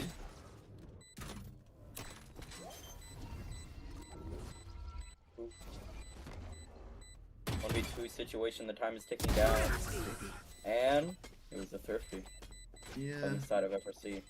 FRC, a powerhouse heavy hitter squad, finally showing their true colors on DV8's own map pick, and it looks like DV8 a little bit unprepared for what FRC has to show here. It's been pretty impressive to watch FRC work the map on attack against this little information composition. I'm pretty proud of the way they're playing, if I say so myself, even though I personally was not involved in any of the strategy here. It's still pretty cool to see the IGL for FRC, I mean, to capitalize off of DV8's weaker comp. Nia hears the trip and street. Graves does not get spot out, instead manages to tuck behind this box. BWZ does clear him out, but Graves still wins that one out. It's like Nia wanting to get a little bit aggressive over towards street.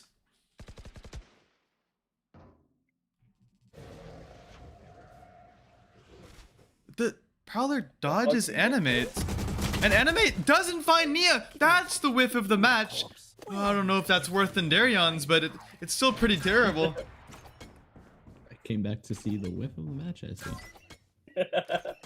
Welcome back, Jay. It's 10-7. That's 10-7 right now. Graves, your ult. Can you find Sing? Definitely does see Katanti, but Katanti calls his bluff. World's biggest balls. Rukagai and Graves with the wall bang. Sing finds Candy over towards backside. Nia again with another engagement. Rukagai is just on, and they don't even know it's detrimental. But Kunai manages to find Rukagai before he can finish defusing, even though they managed to get half and nearly stick it all the way.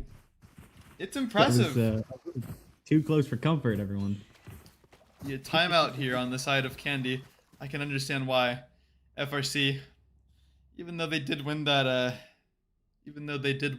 round, it was a little bit close, and I'm sure that Candy and the rest of the DV8 squad will be frustrated with how that went, seeing as how they did commit some ultimate over towards this round.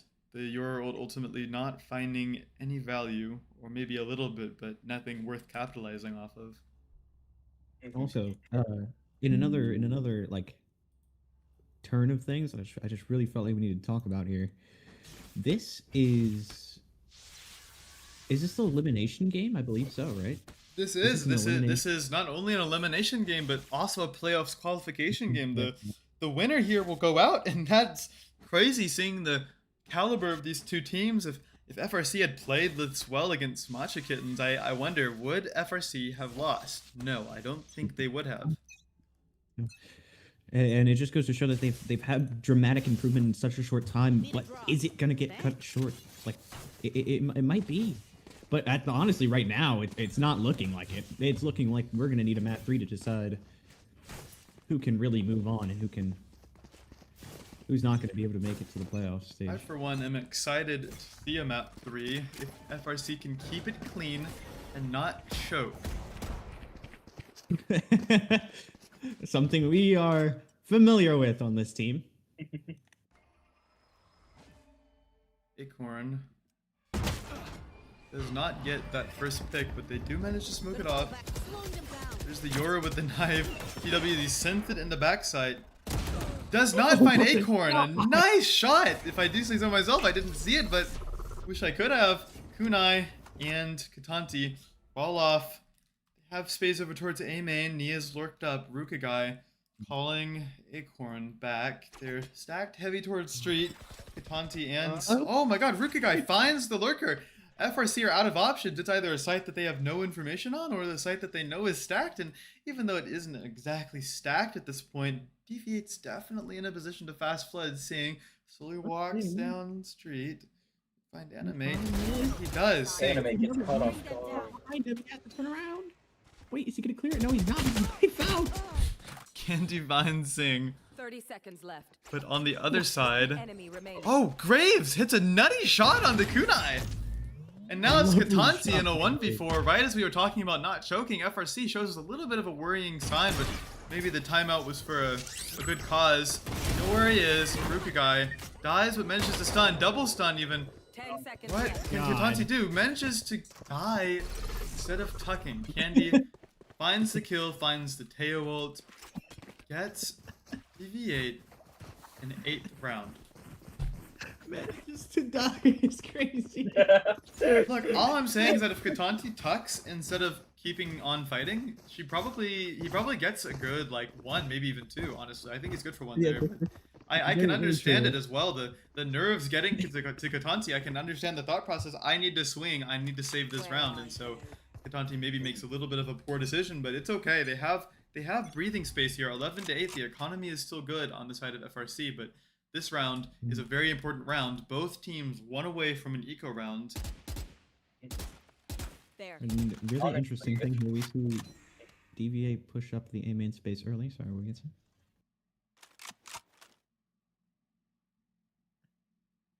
Oh, contact going to be made early in A main. Pushing Keep up, but it's met going. with Here falls Too off before far. TWZ can catch him. no. But manages to tuck back behind the box. This is an impressive show of confidence here, Jay. Looks like they might try and clear him out. Seeing will catch him on the prowler, runs back. This is the power of the Neon. Immediately gets out. Impressive movement from Rukagai. Seeing unable to catch him. Oh, On the and other this- side, Candy finds Nia on that art lurk. Middle of the Waylay ultimate. Taken down. And it looks like, speaking of getting shut down, they're going to shut down this Neon before he has any chance to do anything for Yukon. But Tail ult is good. Candy. Candy might catch Sing out. No, Sing finds Candy. Sing, a heavy hitter for sure in this best of 3. Looks Oh, like 100%. FRC. One of the names of the first map was Sing until sadly he fell off of a cliff and oh, what a lovely way for Frantic to close out that round. Frantic will Brings it to take this match to match point now. point. For anyone and everyone rooting for Wukong, we'll look. By the way, Frantic won Kured. Or no, sorry, Wukong won Kured. However, on the bright side, on the side of DV8, they do have 3 ults and they're really close to the Yor ult. May they try to convert this round? I mean, they can try to convert this round, but even if they do, like, it's one step at a time, right? It's gonna be hard. But I mean, we've seen it once. Surely it's a one-time thing. Surely it is not repeatable. They inserted this Yoru out on the A main line, just playing for that info since we don't really have an info initiator. And I will say, last time, I feel like that was actually their undoing. Pushing up that A main space a little bit too hard, committing a little bit too much to it, instead of just taking the passive information, holding that. Speaking of which, it looks like Frantic are aware of it, and they want to clear him out. They want another one of those free picks over an A main.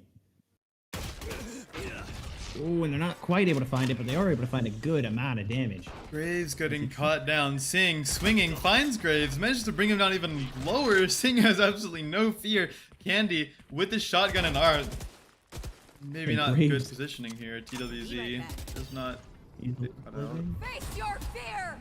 Middle But a of the forbidden fatal. be alive, a fatal, and now alone. Graves and Rukigai. Graves is just 1 HP over here on site. Maybe not literally anymore. Rukigai finds a headshot through the spray. Just a random smoke. They don't have spike down his. Wait, the time. 10 o'clock. They need the time, but Graves is here. He can hear it. He's spamming it down. It 3 doesn't seconds on the matter. clock, no time! 1, 2, 3, but it's not enough, and the wall spam it comes through too little, too late.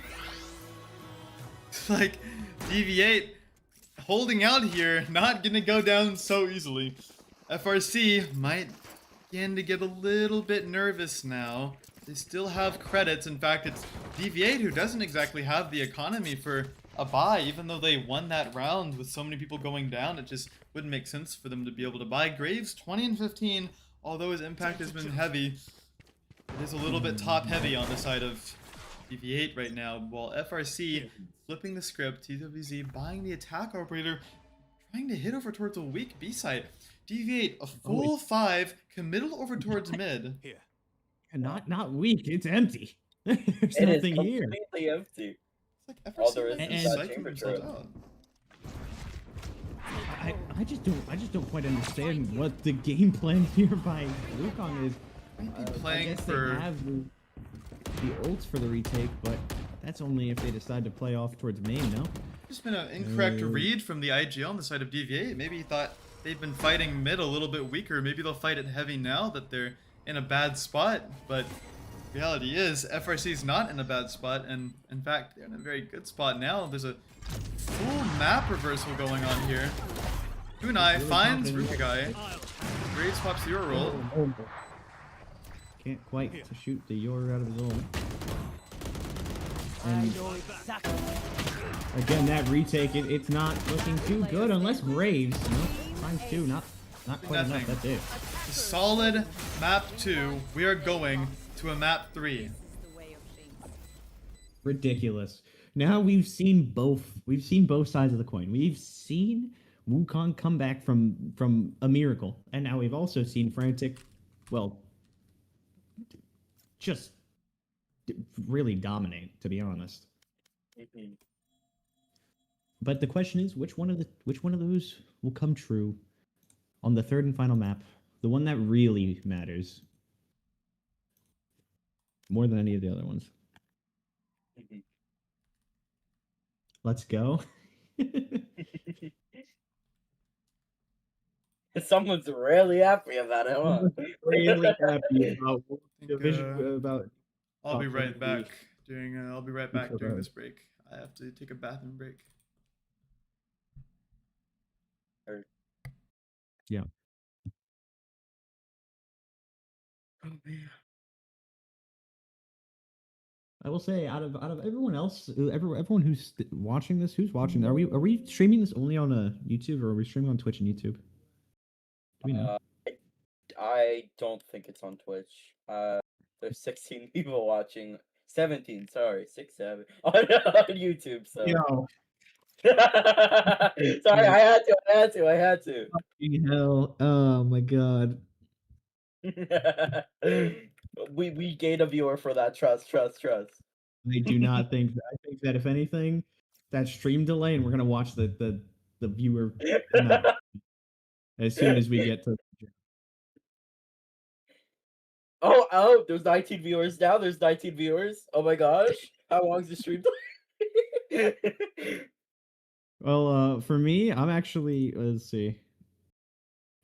We will be back in 5 minutes from map 3. That's what it says. Okay. All right. Oh, Cam is in the Actually, chat. Hello, Actually, Cam. it's bad. That's Can you horrible. kick the dragon? Who? What? What? Can you kick the dragon? I'm Can you so kick the lost. dragon? I don't know. Can I? I'm a little lost. Interesting. Very. It looks like they finally found their fifth. Animates in the coach slot.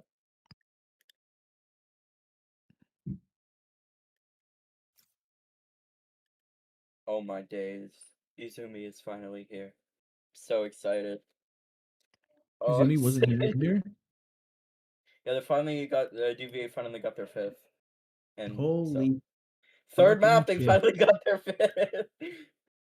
I got a text from Izumi at 8 p.m. My PC is still dying, end quote. An hour and a half later, and we're finally alive. Oh yeah. Now we get to see the real Good to see you an DV8. hour and a half later after you texted me saying that your PC was dying. Yo, I'm gonna gonna cry.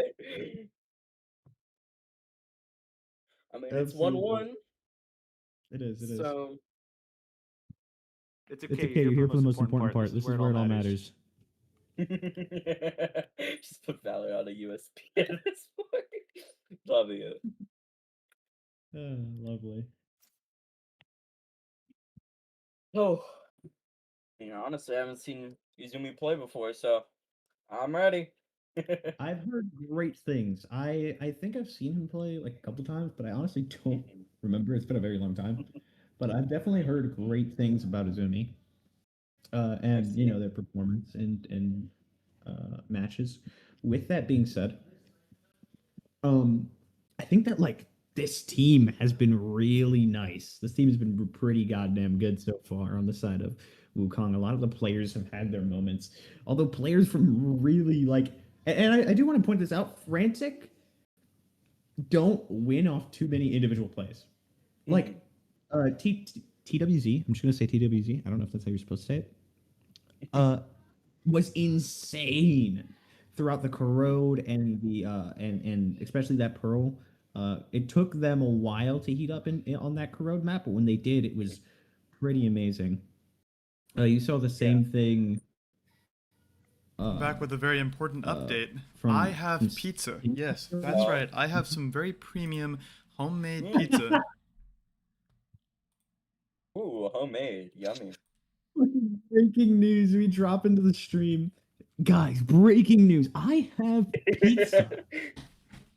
Oh Pizza has yeah. arrived at my door right now. Oh yeah. I love pizza. Oh my gosh, we got a whole 20 viewers watching. This is the peak of the whole entire stream so far. No, the peak was 26. 26? fuck. When was that like before the games even started? No, it was during map 2.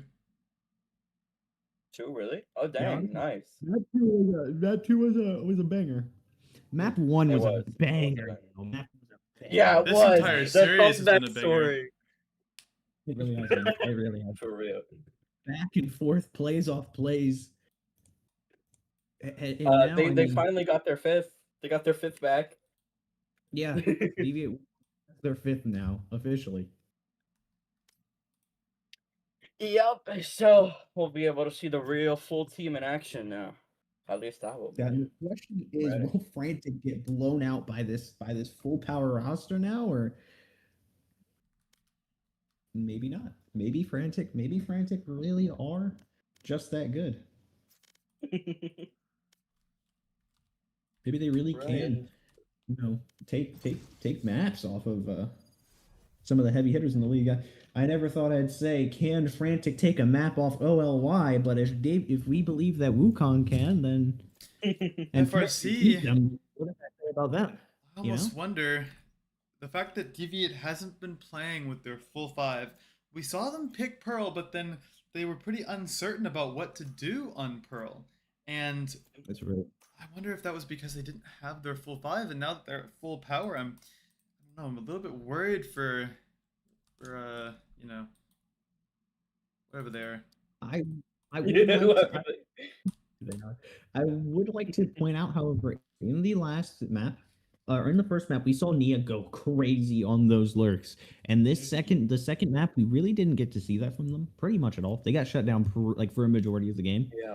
So assuming that all the players come in, and they were still able to win that map despite that, right? So imagine that all the players of TWZ, who's now warmed up, you saw that in the second map for sure, now warmed up. Singh, who was unbelievable in the corrode but got shut down, sadly, pretty early on. And then Nia, who was really good on the first map as well. If all three of those players can really come together and lock in at the same time, if they can manage to beat Wukong, because like you saw from Wukong that like unlike Frantic, they are very individual, right? Like their skills, and their moments, and their clutches, they come from individual plays. They do. While Frantic as a team, as a unit, have been really close on the scoreboard for a majority of their maps throughout, right? Mm-hmm. So the big thing is the team going to come together of Wukong? Is the individuals going to shine? And is it going to become a slam? Or is Frantic's teamwork and all these other things just going to be able to is going to prove to be a little bit overwhelming for the side of?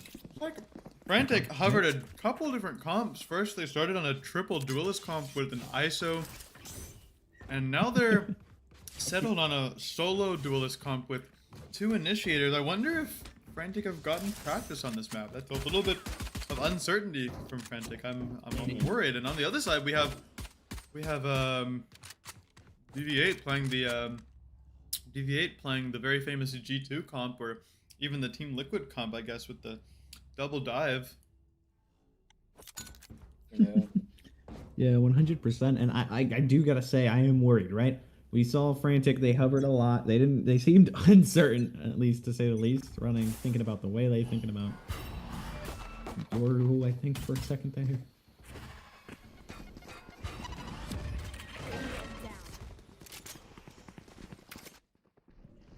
Five Frantic are already rotating over. And now DV8 is on site. Kunai gets the first pick on Graves. Yukai gets a trade. And now it's 2v3 now. On the side of FRC. Nia gets Acorn. Lefting only Izumi on site alone. The concerns are pretty much dashed with that first pistol round. Any worries about Frantic not knowing what they're doing? I mean, they seem to be pretty together on that. As you see, it's a teammate from the side of Frantic. 1 kill from every single one of the members. It's a team game, right? Mm-hmm. Wow. Yeah, they all got 1 kill. Yeah, definitely showcasing that teamwork that I literally just talked about at the beginning, coming in this map. Yeah, and I mean, they also switched up their defense again after that first round win, having Raze and Min now. Their Viper. I think FRC might have a variety of defensive setups practiced, or at least practiced in theory. Oh, TWC finds 1 unbelievable sliding kill by that Neon there. I definitely like both of these comps, and they're both very unique comps in this meta, and we're already seeing how it can be used on the side of FRC, just playing very, very slow, getting the flashes set up where they need to go. It's Ryuka guy finding a cheeky judge kill. It's like we forgot about the one in Vents. I mean, he got the kill earlier. We knew it. I don't know what happened. Maybe they thought that the wall across, he might have walked back into mid. But I mean, Like, Nia having no Izumi about to wait. firefight with Singh. You're right, that's lurk. Almost finds the kill, gets headshotted, but he barely survives on 27 HP. But he wants the kill. He wants to finish it out. Be able to, but at the same time, what can Singh do with 50 HP and a drain? right?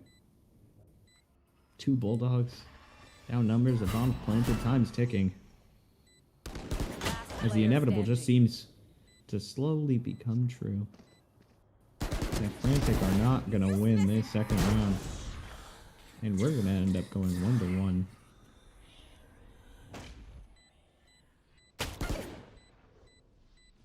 Absolutely insane round from DV8. And Candy just 100%. 100% baiting for Azumi. Things seem to click here. It looks like Azumi is really trying to be a game changer. In fact, might just be the game changer, the difference maker. Braves doesn't have to do as much work. Rukagai doesn't have to do as much work as long as Azumi is here. We know how good this guy is. We've seen it before, and we're seeing it right now. That lurk up A was game changing, something that we really probably wouldn't have seen from anybody else, right? Mm-hmm. Able to call his team back over to A and get that bomb planted. That would be a lost round if it wasn't for him. Early fade info. Can spin this info willy-nilly with the 2 initiators on the other side. Seeing his setup with Katanti. Andy with the bomb rotating over to the Viper. Yep. Over towards the Viper. It looks like Raze is going to see them. And meanwhile, we have... oof. TWZ almost dies to that Bulldog, actually. We have Frantic and Sing pushing out mid here. Might make contact with the Waylay or just get timinged. Oh. But they are going to know that the A-hit's going to come out, right? TWC can't find the kill, almost gets the trade, but can't quite. Azumi manages to escape with 32 HP as the site is smoked and they're on. However... Azumi sleeping at the wheel a little bit from Sing, but still manages to find the kill. Jesus. There we go. Right. Acorn finishes out the round. Yes. Flawless from Did you say DV8. Acorn? Acorn, yeah. Yeah, Sir Evan. Acorn. That's what we've been calling him. Yeah, that is what we've been calling him. That's hilarious. Acorn is what a name. I mean, they got Acorn, they got Candy, they got Graves. I mean, the team full of names. Yeah, lots of diversity. Feels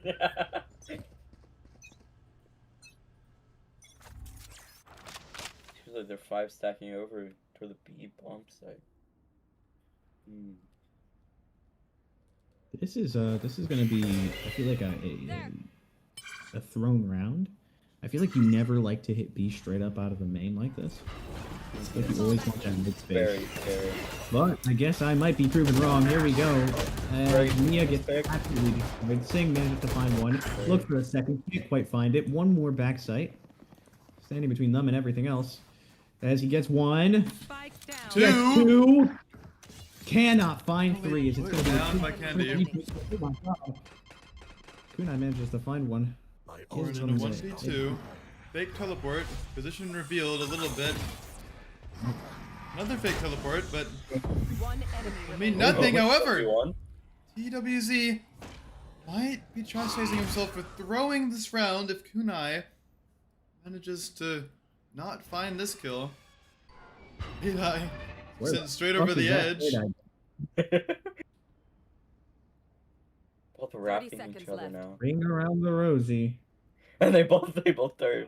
Oh! A little bit interesting that Kunai chose, instead of waiting for time, chose to go searching, but you know, the thing is, Jay, normally I would agree with you, pushing straight out of a B main like that is terrible, but with this composition, the double dive, Neon and Waylay, getting out of that choke is 1,000 times easier because one duelist can dive on each side of the pillar. So any other comp, that would never work. This comp, it's doable. Very, very cool way of using this comp. Things that nothing else can do. You know, and we see that, you know, at the end of the day, they do not have that Sentinel, right? Viper's close to Sentinel, but looks like the Viper didn't get the opportunity to use her Molly for stall because they just came out of the site so fast. Doing the same plan again, except for the sky. Flash doesn't get that info. will say one thing. Frantic is not being very proactive with getting TWZ up on a line or getting them to take another fight so far in this game. That should be the name of the game with 2 initiators is proactivity. Yeah, and yet we haven't really seen much of it from TWs or from TWZ or the South Frantic at all. As we see a clean B site take from the side of Wukong.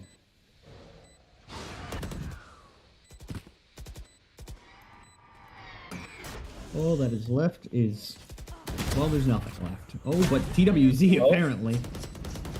Those are gonna go find They it. know where Nia is, man. You know, Ruka guy and with the they- 4K. Unbelievable. Hey, look at him. He's 8-3 so far. He's on fire. A little bit of a roll, but shouldn't be too concerned for FRC on this game because every other game, last 2 maps have been a roll at the start of the game before a nice comeback or a close map. I mean, honestly, I feel like their mistake there was just peeking one by one into DV8. I mean, you just saw them all I like suggest we fold keep over winning. one by one. Definitely agree. You have to give DV8 more respect than that. You can't try to go for those solo plays.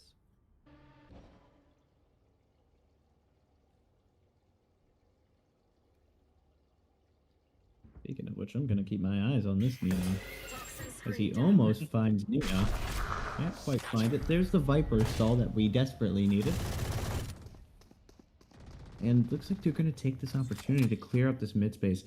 I do like the sound of this if they were to walk down, but it looks like they aren't. They get the space, but then they just allow the free reclear. I'm gonna make contact with the boom bot, but there's no space taken anywhere. They're still worried about B. Azumi's worked all the way up into vent though, and they're not gonna even consider this, Jay. It's not. Like I said, they have no space anywhere. There's no inserts. There's no recon. There's just it's just being picked apart. Complete dismantling of this double initiator comp that should be so good and proactive against this comp. Caution here. Yeah. What There's should be nothing advantage. 30 seconds beginning of left. every single match, the brawls everywhere from the and the Waylay and the double initiator, right? Should be Spike setups, planted. but none of it's happening for the side of Frantic. It is literally just they're being dismantled by a Viper Oh. single-handedly.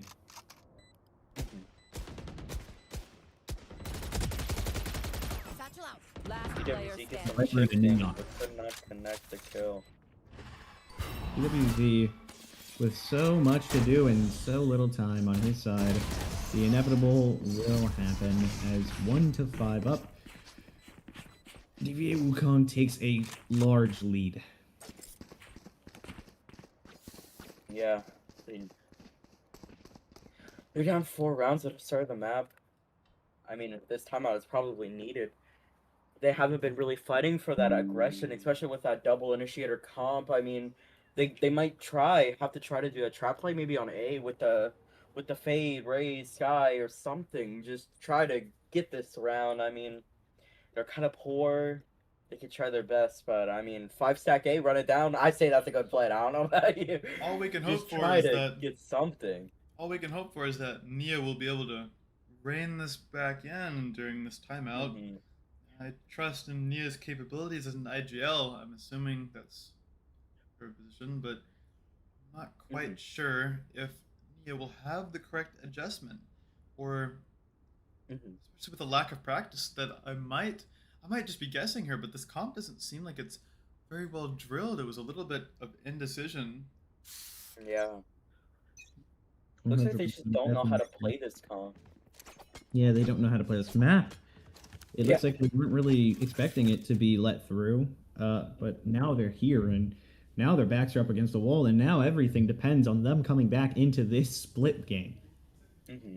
The interesting So- thing is that FRC has a incredible binds, but It apparently didn't let it FRC through. Bandit. Oh. And Interesting. looks I like mean, they are it- going to try to take that A main space. almost win the bind against Olympus. Maybe that's what deterred them. Mm-hmm. Face your fear.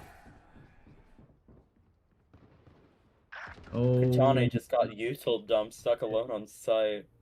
yeah, just ulted, stunned, slowed, smoked. It's going to be an engagement And here destroyed. between the Azumi and Nia. Although they are looking different ways, like 2 ships in the night. Azumi lets Nia Oh, through. wait, That's he's right in the boat. Oh, can't quite get the second. Would have been Right. insane if he did manage to find them both. just to find Acorn.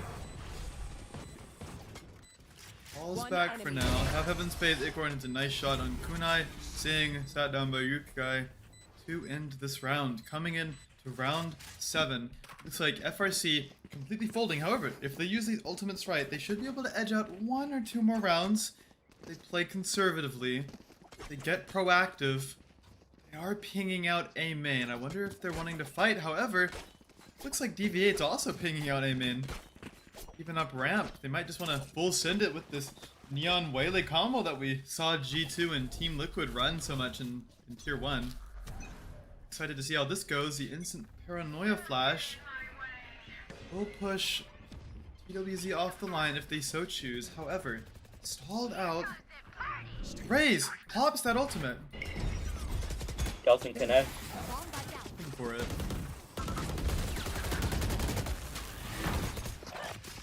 Candy catching another. Really full committal. Find TWZ off the back of an incredible Graves dive. These Sky Prowlers didn't really get anything. It's 2 ultimates committed and for nothing. That's not at all how I thought that it would go. I mean, honestly, a 3v4, Pretty cooked. and especially using 2 ults, I mean.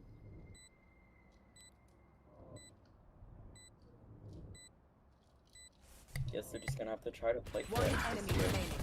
FRC gonna be pretty mad about this. Let's see if Nia can make anything happen.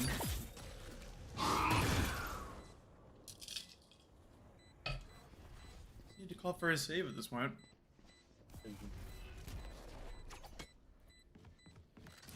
Chooses to fall off, but Acorn hot on Nia's tail. Acorn really wants that kill, I can tell. Does he clear close right? It looks like yes, he does with a clean shot as well. That's the economy completely reset for FRC. Not an answer insight. 7 straight rounds for DV8. Absolute quick dismantling of FRC so far. Looks like Azumi. That addition of the deadly lurk and timing understandings and nice Viper control that we're seeing from Azumi definitely made a world of difference from DV8. This is the DV8 that we were used to seeing against Olympus. This is the DV8 that we saw flashes of, but could only get so much with a substitute. 100%, and now they've been unleashed, and they're starting to slam and show the difference between them and Frantic. As sad as it sounds, CWC has an opportunity, Okay. but all he ends up doing is a little bit of boombot damage. Oh, he has a Bucky in his hand, but oh my god, that WZ Bucky's gets a gonna do nice more. kill. Feels a little bit afraid to take the Phantom. Little does he know it's completely his now. Nia might end up There we catching go. Graves out into heaven. He might not. Yes! Nia finds Yes, that Nia kill, does. but Acorn quickly takes the spot. But I do want to point out Azumi here on the lurk, but nope, it's being held, shut down! Auntie, that's a All of Wukong's problems have been met by solutions on the side of Frantic this round. Ooh, Candy accept. finding a kill One on a enemy TWZ. Candy, the last remaining problem. Doesn't do much. I don't However, think he's you're right gonna about figure that. anything. Candy is definitely a problem. We know, never mind. It will be a complete shutdown on the side of Frantic. Even managing to save the Astro Wall through. Might be in trouble. Neon has her ultimate. 1 away from Fade, Waylay, and Viper, in fact. DV8 might end up being able to snowball some rounds out here if they use these ultimates right. And, you know, I did say that about Frantic, but judging by how this game is going, I trust DV8 a little bit more with the ability to properly snowball using ultimates. Oh yeah, 100%. And as you see, we have the, like you said, we have the Neon ult or one off of all the other ones, right? All it takes is one good pick. All it takes is one ult or the planting of a bomb of death. Whatever you might need to get across the board and get some really game-defining, game-changing ultimates. As Azumi grabs the ult orb and is probably going to be using that to play the post later.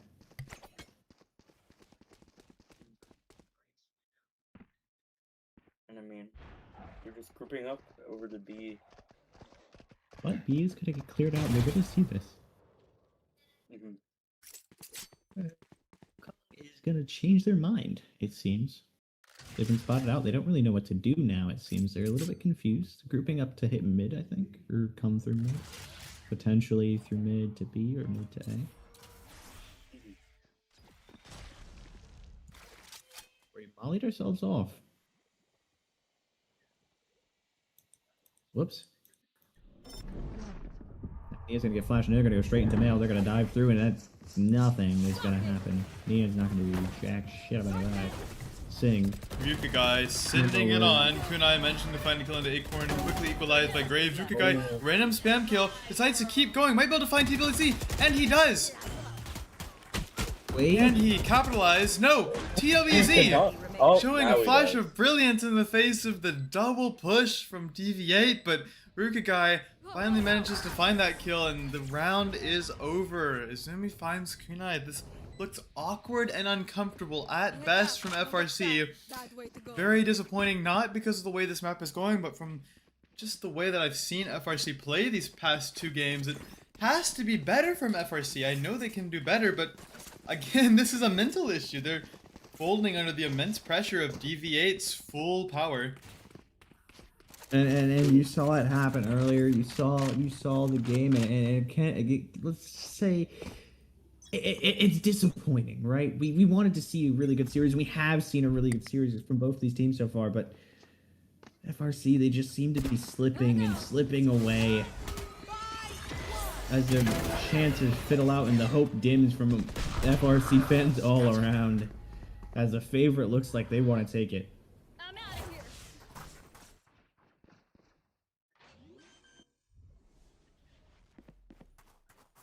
Spike planted. 5 retake. Looking really rough on the side of FRC. Azumi, the backline hero right now, we're lurking into heaven from vents. Be able to find both of them. Finds Katanti. Oh my god, is he gonna go for the knife? Baits his team just for the knife, but he's playing the long game. He really did play the long game.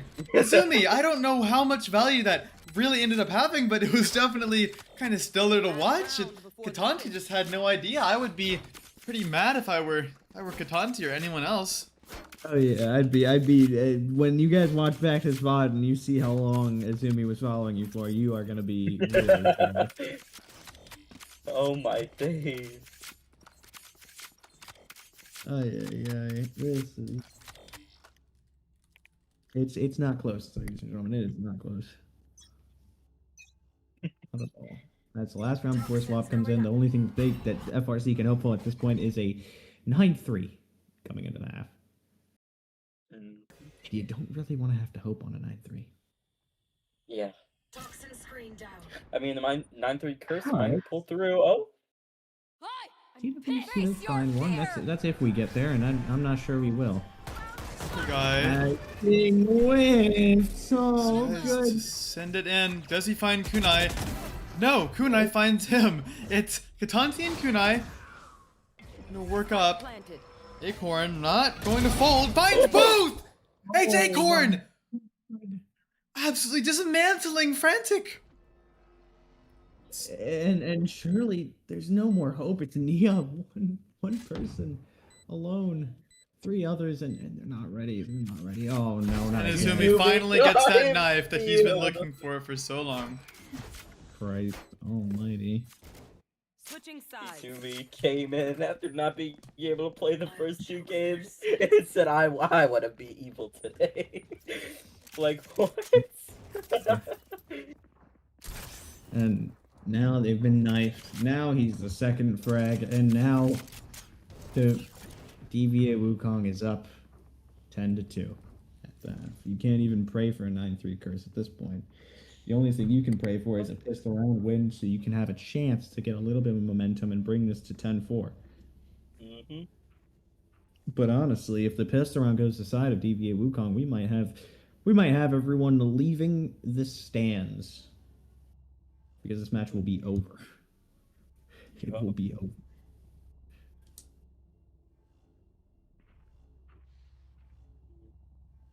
And it looks like FRC is starting on the side of the B bomb site, maybe trying to fight mid and get a little bit of picks, and then also just having Nia do the lurk, same thing that DV8 did, basically on the attack. Just try to play for picks, I guess. Try to work a pick, try to work the map a little bit, see where to go from there. And obviously, DV8 knows how to play their comp. They're gonna try to take the early aim and aggress. Maybe they know that the Viper is gonna be their solo, trying to play for that info, trying to play for that space. So maybe they'll shut her down, try to shut down their lurk so they don't have a chance to rotate. Both Vipers holding those orb out, probably for a lineup. Yup. We love the Viper lineup. Do Just indeed. orb. Looks like E will be a very weak site. Looks like they're wanting to int down A, fighting on split just like you should. Maybe not sending it completely. Hold on. The Graves does send it, does not find anything. However, does find Nia. Nia managed to get the pick. Ryuka guy gets the trade out, while on the other side of the map, Azumi finds TWZ. That is the duelist for FRC down. Kunai, doing a little bit of jiggling, is distracted by the death of Singh, killed by Acorn. Getting absolutely Now, slammed just out right now. trying to- Still managed to find Azumi, but scrappy at best. Scrappy at best, and it's too little. Too little, just like this entire map has been for the side of FRC. All not terrible, but just too little. Just short of so many rounds. Too little, too That late. has been These things, heroics can't save them if they don't play together, and that's definitely the story of the last two maps. They played together, and they almost won. Katanti only finds one, even though there is a low HP. Omen on the other side, it does not matter. Yuka guy will close it out.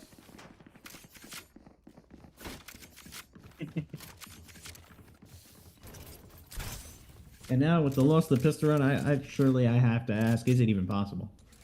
Is it looks doable? like hope is slipping away. I'm sure that viewers have already written it down. They've said, okay, DV8 Wukong's moving in the playoffs and FRC is limited. That's what everyone's thinking. It's besides maybe the frantic players themselves, and even then, some of them might be conceding at this point. Especially I with mean, what they're we know buying about up their Stingers. mental. They really want to win this round.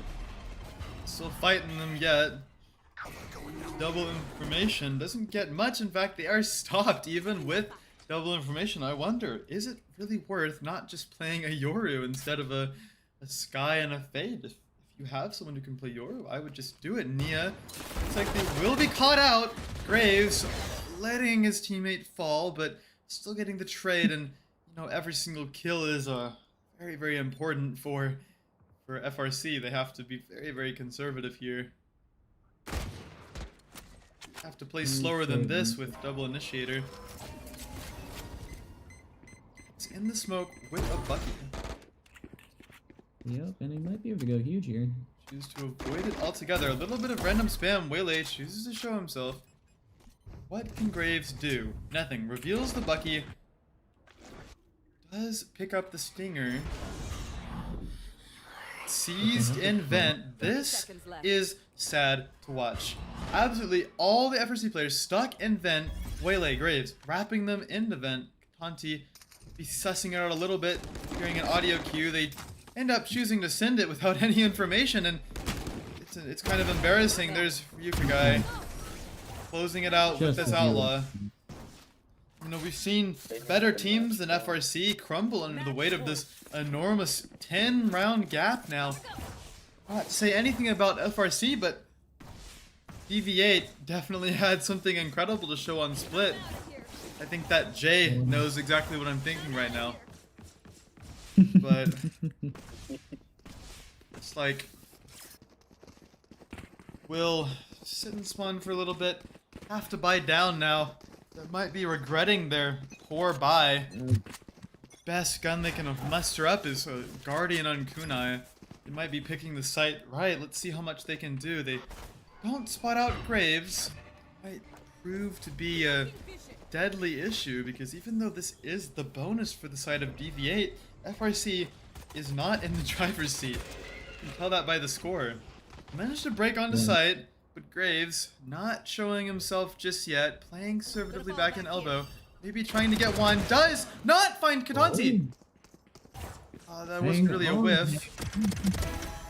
For a moment, Acorn, a little bit shaky from him. Spike planted. As TWZ looks for it, can't quite find anything, but they don't really have much space, and they're clearing out this guy in ramp, but wait, he manages to find one. Candy's gonna go down, though. What can they do against the might of Wukong? TWZ is gonna get spotted in ramp. They're gonna go re-clear him, but... Kunai! A little bit of a whiff from him. Oh, they're both so Last weak. one. What can Katanti do? Manages to push.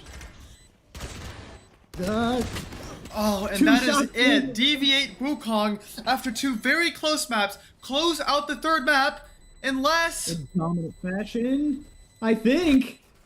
They do! With 0.07 seconds left! DV8 Wukong are going to playoffs! Unbelievable. DV8 Wukong really showcased that peak at the end, and that was really the difference, right? To the two teams, they can brawl it out. They can fight. They are close, even in level. But at the end of the day, when the 5 players show up on the side of DV8, there is just nothing that you can do. Absolutely nothing. I think that we're gonna get an interview here from DV8's very own Candy. That's gonna be super interesting. Candy, what's up? Maybe not. Looks like Candy might be muted. That's okay. Might be a little mudded. Oh, and Candy's not. Oh. Someone else.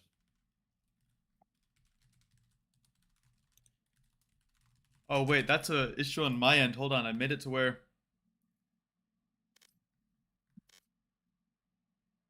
Did you surfer mute him? No, I made it to where people can't talk in this channel. Why? I don't know. Okay. That was fun. Nia, what is up? Oh, I got dropped. Hello, Yo, hello. just talking to my teammate about something. You dragged me at the worst time ever, bro. Oh my god, I'm so sorry. Let me put you back. No, it's okay. I'll talk Okay, after. I'll talk. okay.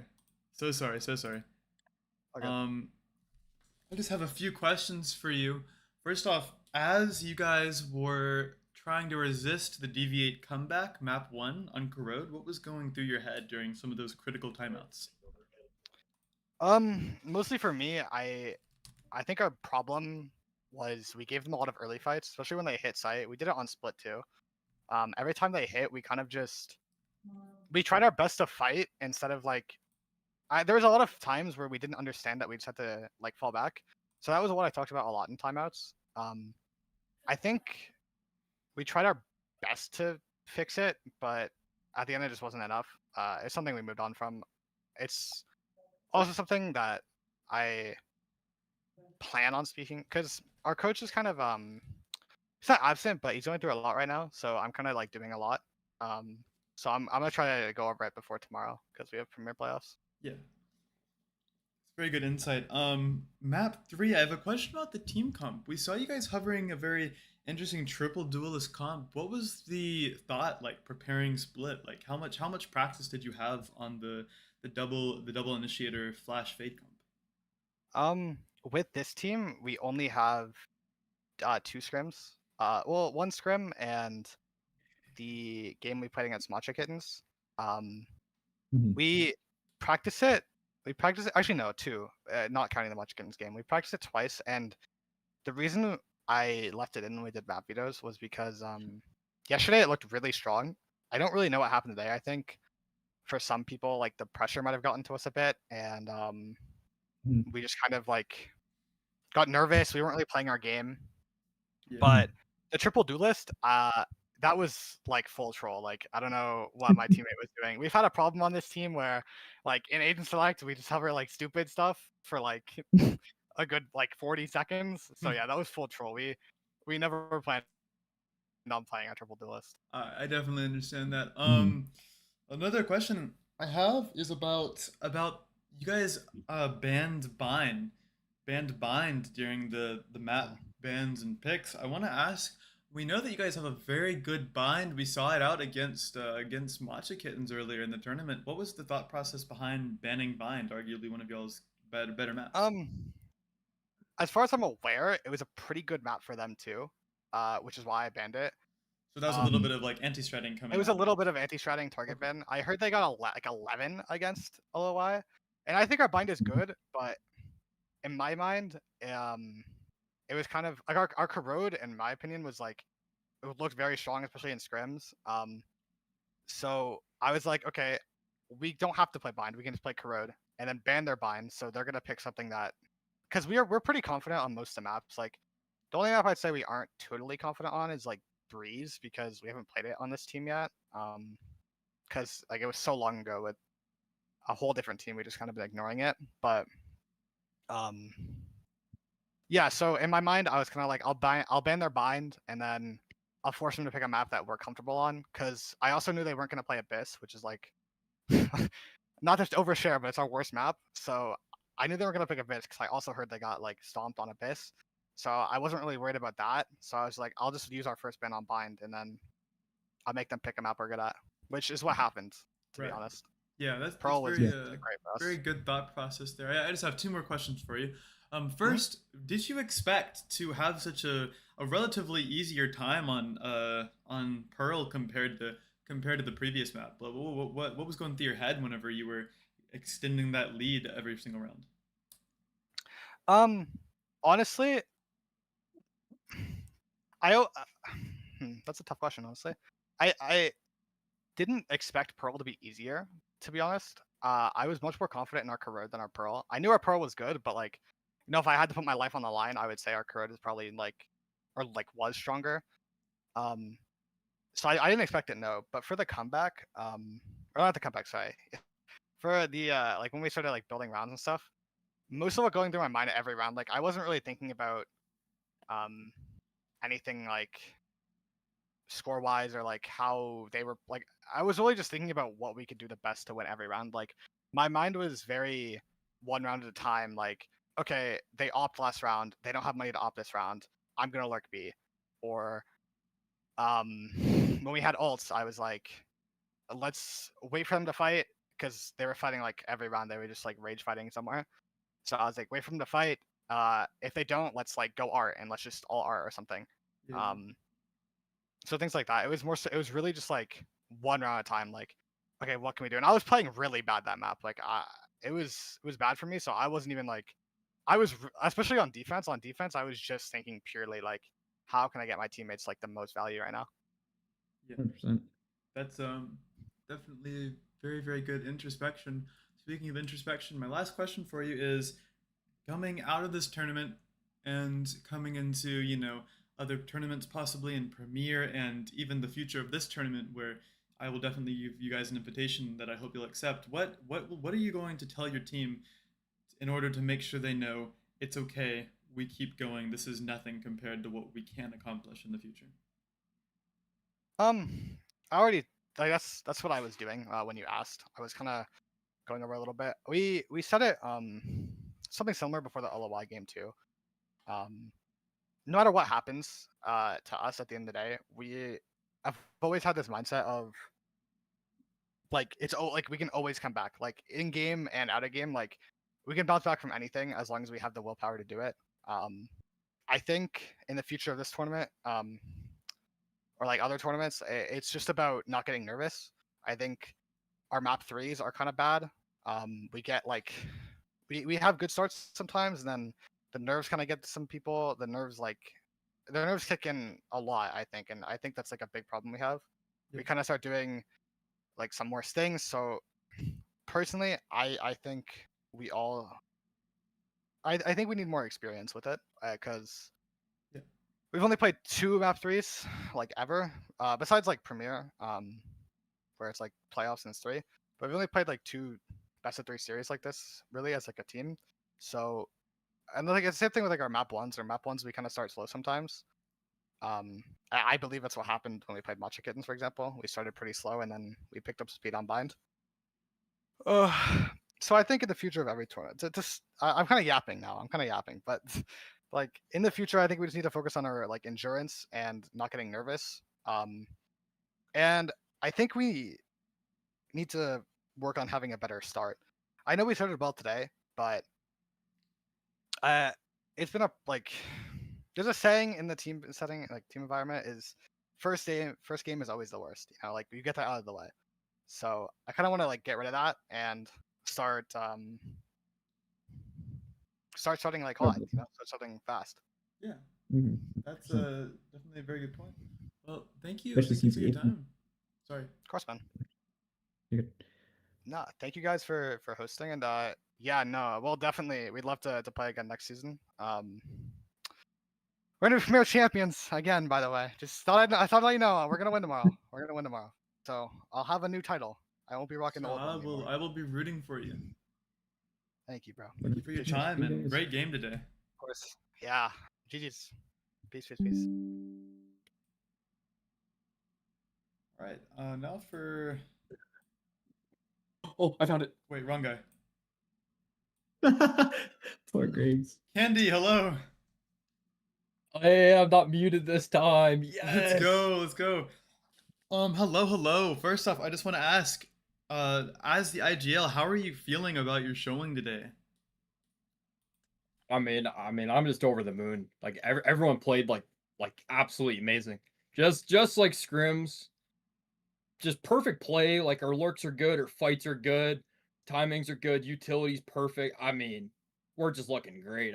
That's all I gotta say. I'm just so proud of the boys. A lot of confidence. I want to ask one very big question. What was going through your head as an IGL during your incredible comeback on Corrode? And might I say, it was very, very fun to watch. What was going through your head as an IGL?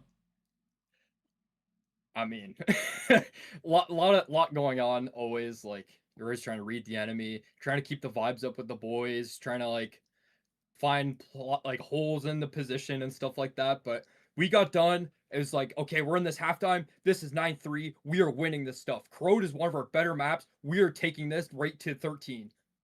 Right. We locked in and we got her across the line. So, So would you say that it was more of a certainty than a yearning? Oh yeah, for sure. Certainty. That's very, very good that you had that confidence. I want to ask about Pearl. I noticed that you guys hovered a couple different comps. What was the thought process behind the very low information solo Tejo comp? So we not to show too much, but we are saving strats. So I don't want to say too much about that, but that is the reason we picked the comp we did. Right. Mhm. All right. Well, fair enough. Fair enough.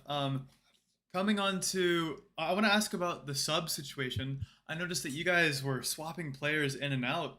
Do you think that part of, like, you know, a little bit of the close maps, was that partly due to the fact that you didn't have your full roster for all the games? Yeah, so Azumi's our 5th, and he has a awful PC, and he definitely needs to figure that situation out. But he wasn't able to load the games on map 1 and 2, which is, I mean, just unfortunate for us. But Azumi is pretty vocal in our voice comms, so you definitely notice the lack of presence when he is not in our comms. So there were just like things we might not have like let fall through. Maybe could have regrouped us or whatever. But yeah, I would say that was our that was like, so be it. We got through with our 2 subs, and I mean at the end of the day we closed. So right, Yeah. right. You guys definitely looked a lot more comfortable with Azumi's incredible lurks. I want to ask about one moment in particular during Corrode, the Darion whiff. What were you thinking whenever Nia turned around and got him, even though he was in that pause? I'm not gonna lie, I did not see the whiff. I was not spectating, or maybe I was alive. I'm not sure. So I don't really have any comments on Darian's whiff. But hey, everyone whiffs here and there, so I'm sure it was all in good fun. That's a good attitude. That's a good He- attitude. He's able to bounce back and Right. and get himself in there, I guess. Like he had some pretty good lurk presence on Corrode as well for being Yeah, a quick sub. So I was gonna say he looked like he didn't affect him at all. In fact, I think it felt like Jay and I were commenting on it here. We were talking about how he looked even more desperate to prove himself, and that desperation definitely turned into some nice shots after the whiff. So it definitely looked like he wasn't so much weakened by it more than he was spurred into action by it. But I mean that I don't have anything else for you. That was very insightful. Thank you a lot, and good luck in the future, and congratulations on playoffs. thank you so much, guys. Although please ask Candy if he will join the watch party VC so I can drag him for an interview. What? Candy. Not Candy, Graves. Sorry, Graves. Okay, great. To join the watch party, can do, boss.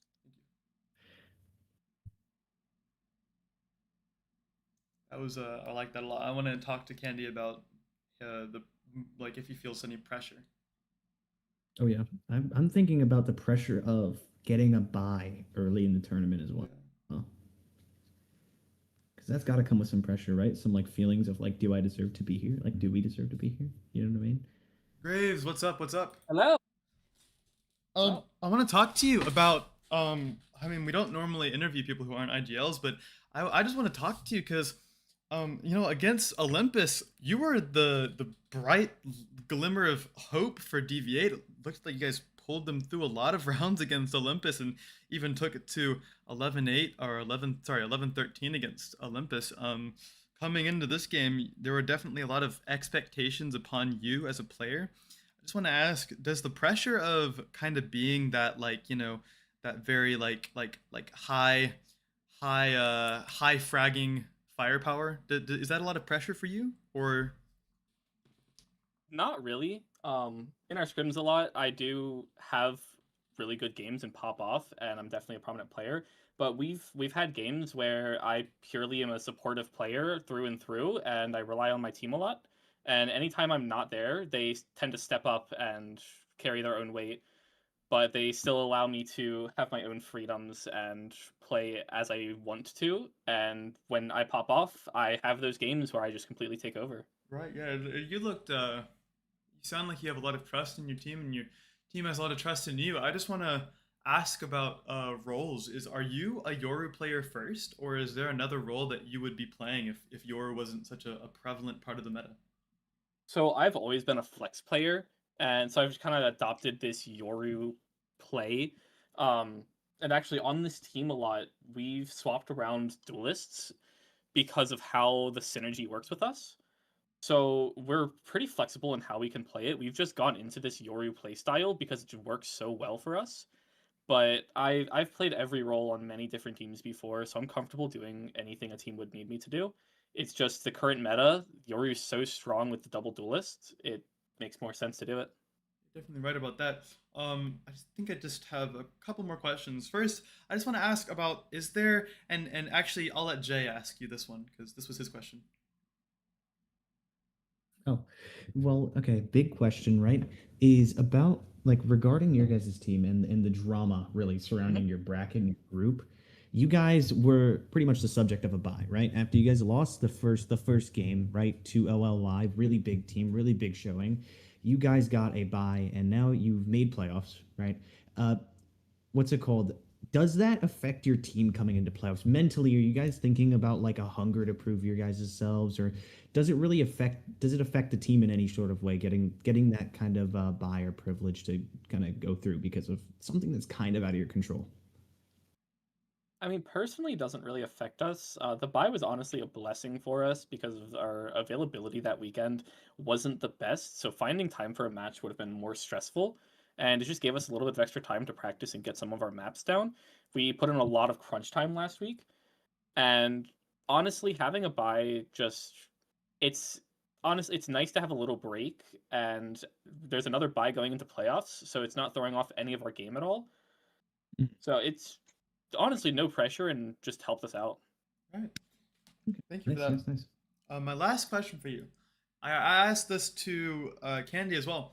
During your incredible comeback on Map 1 Corrode, what was going through your head in some of those critical timeouts and those very, very high stressful situations with the score before you eventually flipped it?